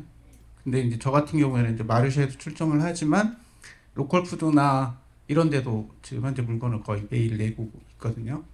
근데 요즘 이제 로컬푸드나 이런 데 보면 농민들이 내는 그 농산물을 세척해서 이 포장을 하는 경우가 굉장히 많이 늘고 있어요. 당근, 감자, 고구마, 무 할 것 없이 대파도 마찬가지고 그래서 그런 형태로 그 로컬푸드에 내지를 않으면 그게 판매가 안 되는 거예요. 근데 이제 이게 저 같은 경우도 지금 이제 시 로컬푸드 담당자나 농협 그 로컬푸드 담당자하고 그것 때문에 굉장히 지금 갈등이 있는데 이런 부분들이 결국은 ESG나 이런 것도 따지고 보면 결국은 이제 완제품을 만드는 기업들이 자기들이 직접 배출하는 탄소라든가 이런 것들을 줄이기 위해서 농민들에게 부담을 전가하는 거라고 저는 일종의 생각을 하거든요. 그래서 포장지나 이런 문제들도 되게 지금 심각한 상황인데 그러니까 재생농법이라는 어떤 새로운 방법들을 제시하는 것도 되게 중요하지만 그 현재 악화되고 있는 것들을 좀 어느 정도 늦추거나 막는 것도 저는 지금 현재 되게 중요한 문제라고 생각을 하는데 그것들에 대해서 예를 들어서 농촌진흥청이나 이런 데서 어떤 계획이나 이런 것들을 갖고 있는지 좀 그런 것들이 농협이라든가 또는 그러니까 지자체에 운영되고 있는 로컬푸드에 그 물건을 전시하거나 또는 물건을 이렇게 농민들이 공급하는 그런 것들에 대해서 좀 어떤 규제라든가 이런 것들이 좀 필요하지 않을까 싶어요. 잠시만요. 이거하고 같은 질문이 나왔었어요. 우리 월간 오긴의 박누리 기자님께서도 비슷한 질문을 했습니다. 뭐 최근에 이런 소농, 자연농, 로컬푸드와 같은 이런 가치를 확산하려면 이 현재 특히 이제 그 민간 거버넌스 얘기하지만 결국에는 그 거버넌스가 관주도로 넘어가고 어느 일정 정도 어떤 소비자들 니드라는 이유만으로 이렇게 넘어가고 있는데 이런 부분에 대해서 어떻게 생각하는지 좀 묶어서 이렇게 지금 공무원신 분이셔서 유일하게 계속 지금 이렇게 받는 거라고 생각하시면 될 것 같습니다. 아니요, 저는 아주 이런 질문 너무 감사하고요. 왜냐하면 이런 질문들을 저희가 알아야지 정말 필요한 연구를 할 수 있기 때문에 저는 꼭 와서 이제 이야기를 들어야 된다고 생각하고 이런 이야기 있을 땐 언제든지 불러주시면 감사하겠고요. 먼저 이제 답변을 드리면 재생유기농업 기술이라는 거는 특별하게 다른 건 아니에요. 다만 기존에 우리가 유기농업에서 쓰고 있었던 기술들을 그대로 쓰는데 예를 들면 우리가 아까 녹비작물 많이 써야 된다고 했어요. 그러면 녹비작물을 쓰는데 유기농에서도 쓰고 재생유기농에서도 쓰는데 내가 유기농을 하다가 재생유기농을 하겠다라고 마음 먹었을 때는 기존의 녹비작물을 쓰고 있었던 꼭 이 품종으로 할 것인지 아니면 아까도 뭐 여러 가지 그 칵테일 하셨잖아요. 자, 그럼 내가 어떻게 칵테일을 했을 때 가장 이 녹비작물이 탄소 저감 효과가 있을지를 고려해서 하면 그때 제가 그러니까 재생유기농업을 하는 거예요. 그래서 재생유기농업 기술이라는 것이 특별하게 다르지 않다. 첫 번째 그걸 말씀드리겠고 두 번째 말씀하셨던 것처럼 그렇죠. 현장에 재생유기농업을 하려면 기존에 뭐 그런 포장을 하던 것도 씻어서 내다 팔던 것도 오히려 안 해야 되는데 그러하다. 자, 그걸 저는 관에서 주도해서 바꿀 수도 없고요. 우리 생산자들이 막 그냥 목적껏 이야기한다고 달라지는 것 같진 않아요. 그래서 오늘 이 자리가 필요한 건데 재생 유기농업이 필요하고 우리가 환경을 어떻게 소중하게 생각해야 되는지를 소비자들이 알아야지 되는 것이지 정책적으로 100번 이야기해도 전 그것이 중요한 것 같지는 않아요. 그래서 이런 마르쉐의 이런 모임들이 좀 더 확산이 되고 이게 하나의 저는 씨앗인 것 같아요. 그래서 그렇게 조금 소비자 중심으로 그런 움직임들, 예를 들면 우리 예전에 플라스틱 막 쓰고 지금도 굉장히 많이 쓰지만 일부의 이제 우리 소비자들은 내가 이렇게 플라스틱을 많이 쓰는 것에 대해서 엄청 죄책감을 가져서 시키지 않아도 텀블러 아니면 뭐 포장지를 줘도 아우 됐어요.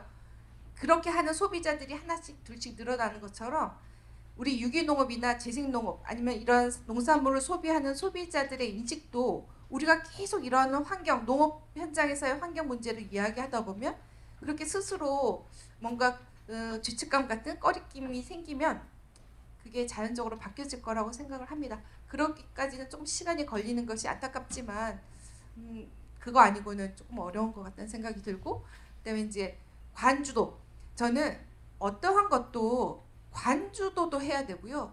우리 풀뿌리처럼 그냥 버텀업도 있어야 되지 버텀업만으로는 어렵고요. 관이 그냥 탑다운으로 하는 이것도 저는 아닌 것 같아요. 다만 그 둘이 어떻게 적절하게 만났을 때 가장 이 상황에서 아주 최적의 시너지를 낼 것인지 그걸 저는 항상 고민하면서 저도 연구를 하겠고 현장에서도 그걸 고민해서 같이 해주시다면 저희는 유기농업이나 아니면 지구농업이나 뭐 지구농업인가요? 이런 것들이 빠른 시간 안에 많이 정착할 수 있을 거라고 기대를 합니다. 네, 질문이 많이 집중이 된 것 같습니다. 지금 여기 정말 오늘 좀 새로운 이야기, 제 입장에서는 좀 새로운 이야기. 저희 아버지는 텃밭마저도 단장을 하시거든요. 상추만 한 10가만 이렇게 생산해서 저한테 팔아보라고 하실 정도로, 그러니까 습관을 못 버리신 거죠. 평생 토마토라는 단장을 하시다 보니까, 근데 이게 버릇이 잘 되겠지. 이런 선생님들께도 뭐 이렇게 좀 아이디어를 나누거나 질의응답 이렇게 해주신 선생님, 예. 안녕하세요. 저는 괴산에서 자연재배를 하고 있는 이동금이라고 하고요. 안정화 농부님께 여쭤보고 싶은 건, 키우고 있는 종자가 굉장히 많으시잖아요. 저도 토종 종자를 재배하고 있는데 완두콩만 해도 한 3종류가 4종류 키우시는데 교잡에 대해서는 어떻게 예방을 하고 계신지 물어보겠습니다. 네. 콩이나 이런 좀 교잡에서 좀 자유로운 작물들, 콩팥 같은 게 저희가 종류가 좀 많고요. 그다음에 옥수수 같은 경우는 저희가 이제 계속 2종류를 키우고 있는데 기간을 좀 많이 떨어뜨려서 하나는 가을 옥수수를 키우고 있고요. 하나는 이제 좀 일찍 키우거나 하는 식으로 하고 있고요. 저희가 다른 이제 집에서 좀 떨어진 곳에 밭을 빌려가지고 이제 다른 종류의 옥수수 하나를 더 이제 심어보고 있고요. 근데 하면서도 사실은 이제 저희가 이제 집 바로 옆에 있는 밭이라서 마을 안쪽에 있는 작은 밭이거든요. 그래서 주변에 이제 뭐 다양하게 키우시는 분들이 많지가 않은데 그래도 이제 앞집에서 가끔 옥수수를 비슷한 시기에 키우실 때면 교잡이 되는 것들이 있기는 해요. 최대한 이제 원종의 모습을 갖춘 걸로 이제 씨앗을 받으려고 노력을 하는 편이고요. 그 외에는 이제 호박 같은 경우도 좀 교잡이 많이 돼서 저희가 이제 매번 모양 보고 씨앗을 받고 그런 식으로 하고 있고요. 배추나 무 같은 경우가 이제 씨앗을 받을 때 조금 걱정이 많이 되는데요. 이제 이쪽 끝에 하고 뭐 집 너머에 하고 이런 식으로 한 2종류 하고 빌린 밭에 한 종류 정도 씨앗을 받고 이런 식으로 하고 있어요. 근데 저희가 작년에 무 종류를 좀 늘리면서 씨앗을 저희 집에 3종류인가를 시도를 했다가 교잡이 돼가지고 지금은 이제 올해부터는 좀 더 이제 씨앗 받는 거를 이제 몇 년에 한 번씩 돌려가면서 하는 거를 저희가 정해가지고 좀 더 교잡에 신경을 쓰기로 했는데, 근데 처음에 시작할 때는 사실 완두도 완전 붙지만 않으면 그렇게 크게 상관없거든요. 거의 안 되는데 저희가 처음에 잘 모르고 붉은가루 노란가루 붙여 심었더니 약간 섞인 게 나오더라고요. 근데 진짜 드물어요. 그래서 처음에 할 때는 좀 적게 되는 것 위주로 하시면서 좀 익숙해지시면 종류를 늘리시는 게 좋은 것 같아요. 네, 지금 시간은 5시인데 주최 측에서 하이와 같은 마음 5분만 더 쓰라고 저한테 문자를 주셨습니다. 예, 혹시 우리 강태양 국민께 질문이실까요? 예. 네네네. 짧게. 예. 저 뒤에. 예, 저는 유병덕 소장님하고 그리고 그 장철이 뭐라 그러죠? 과장님이신가요? 그 말씀드리고 싶은데 그 유병덕 소장님 말씀하신 게 그 경축 순환농법을 이야기하셨잖아요. 그런데 이제 제가 이제 원래는 이제 친환경을 제가 강화도에서 한 17년, 18년 했습니다. 하다 보니까 이제 문제가 그 대부분 이제 그 유기농 고시 자재 목록 거기에 있는 걸 이제 주로 쓰긴 하는데 그 유박을 많이 쓰죠. 대부분 이제 비료가 없기 때문에 흔하게 유박을 쓰는데 너무 유박을 의존하는 것도 안 좋다라는 생각도 들더라고요. 그래서 이제 제가 이제 퇴비를 만들었어요.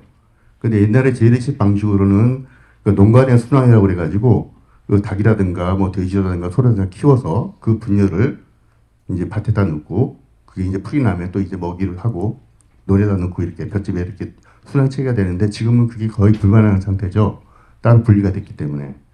근데 이제 저는 그래서 그 일단 돈부분 같은 경우에는 퇴비 그 지역에서 자원 순환 하는 차원에서 이게 퇴비를 이제 미생물로 부축돼 가지고 퇴비 부수도 검사도 받친 거 그리고 개분도 그 일단 뭐 무항생제 축산하는 사람들을 가서 이제 갖고 오고 그래서 퇴비를 한 지금 한 10여 종 모아놨어요. 깻무고 안개부터 해서 다 해서 이제 그거를 제가 만들어서 제주에서 이렇게 쓰는 건데 그러니까 농간의 순환 속에서 내가 진짜로 아까 이 말씀드린 뭐 재생농법이든 뭐 어떤 농법이든 하는 간에 내 스스로 퇴비를 만들어 써야 되는데 비료는 사실 뭐 요소 같은 경우는 몇 퍼뿌리면 되겠지만 일반적으로 유기물 같은 거 넣으려면 퇴비 넣으려면은 300병 거의 2톤이 들어요. 1.에서 2톤이.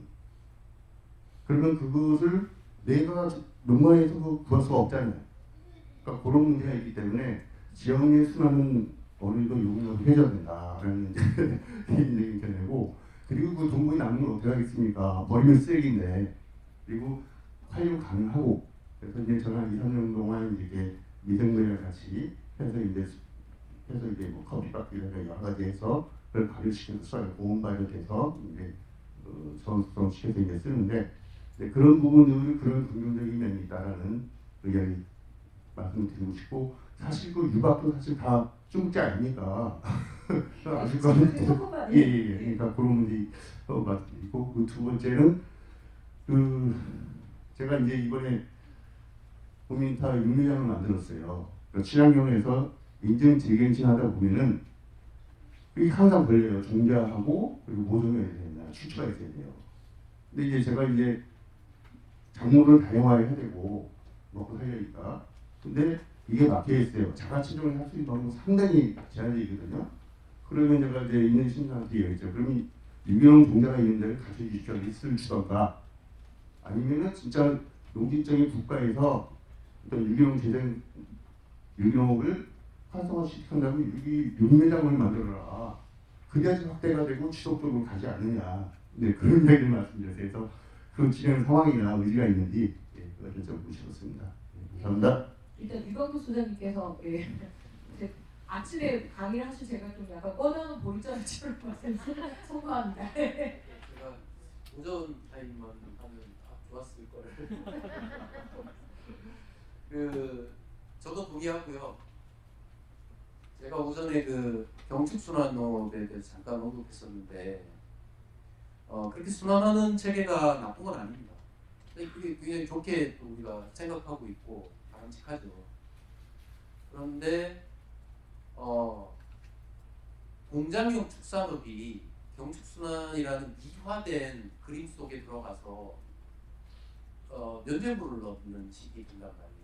제가 이제 그 부분을 말씀을 드렸던 거고 공장용 축산업이 어쨌든 우리나라에 많이 있고 그래서 거기에서 구비 그러니까 이제 또 어떤 자원이 나오지 않습니까?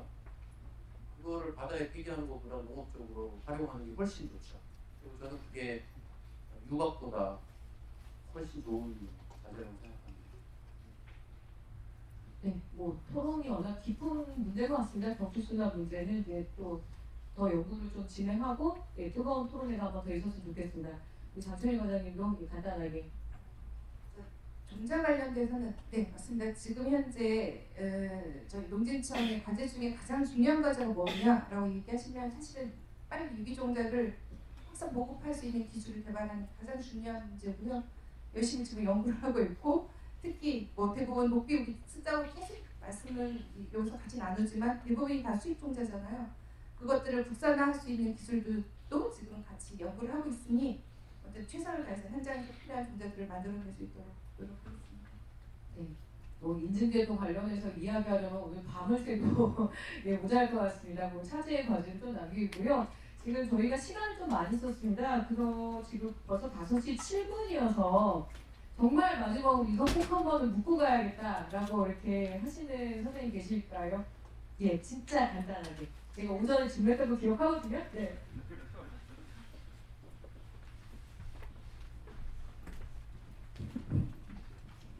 해주셔서 감사합니다. 강태양 대표님께 문의드릴게요. 아까 보여주셨던 사진들 보고 많이 실험정신과 창의성에 감명받았습니다. 아까 사진 보니까 그 벼농사 지으실 때 옆에 다른 농가들은 수중 재배하고 있던데 그 가운데서 그렇게 농사 지으시는 게 어려움 없으신가요? 다행히 제가 살던 마을이 아니라가지고 네. 지나갈 때 어떤 한 번씩 뵈니까 그냥 안 보고 그냥 하고 있어요. 그리고 이제 중간에는 전혀 안 포기했는데 그래도 작년에는 조금 수확했으니까 그래도 좀 봐주지 않을까요? 올해는 좀 더 잘하면 그 마을에서도 처음에 자연농할 때는 이게 되게 다른 시선으로 보고 그랬는데 수확할 때 그분들 수확하기 도와주고 수확하는 모습을 보이면 조금씩 인식이 바뀌더라고요. 그래서 처음에는 무모하지만 조금씩 결과가 나오면 시선이 바뀐다. 중생만해요. 중요한 건 쌩까는 마음. 네, 아마 지금 이제 비농지촌 준비하고 계셔서 여러 가지로 궁금한 게 많으실 것 같습니다. 마을을 사랑하는 거잖아요. 농사도 짓지만 마을에서 농촌 주민으로도 살아가야 되는 게 두 가지 기쁨일 때도 있고 이중고일 때도 있는 것 같습니다. 요번에 제가 좀 돌아다녀 보니까 또 그런 어려움을 안고 또 재미로 그리고 뜻으로 그리고 앞으로 지금 현재와 미래를 좀 바라보면서 지금 나오신 여사분들께서 굉장히 중요한 의제들을 던져주신 것 같아요. 언제나 뭐 좀 시간의 압박이 있어서 이렇게 마이크 쥐는 사람은 굉장히 악역을 맡을 수밖에 없거든요. 그래서 충분하게 진행과 시간 못 들여서 송구하고 다음에 혹은 이제 좀 이메일 주소 뭐 다 까실 수 있죠? 그래서 이메일로 좀 궁금한 거 있으면 많이 물어보고 또 의견도 제시하고 이러면 어떨까 싶습니다. 너무 고생 많으셨습니다. 큰 박수로 그러면 종합 프로그램 마치도록 하겠습니다. 감사합니다.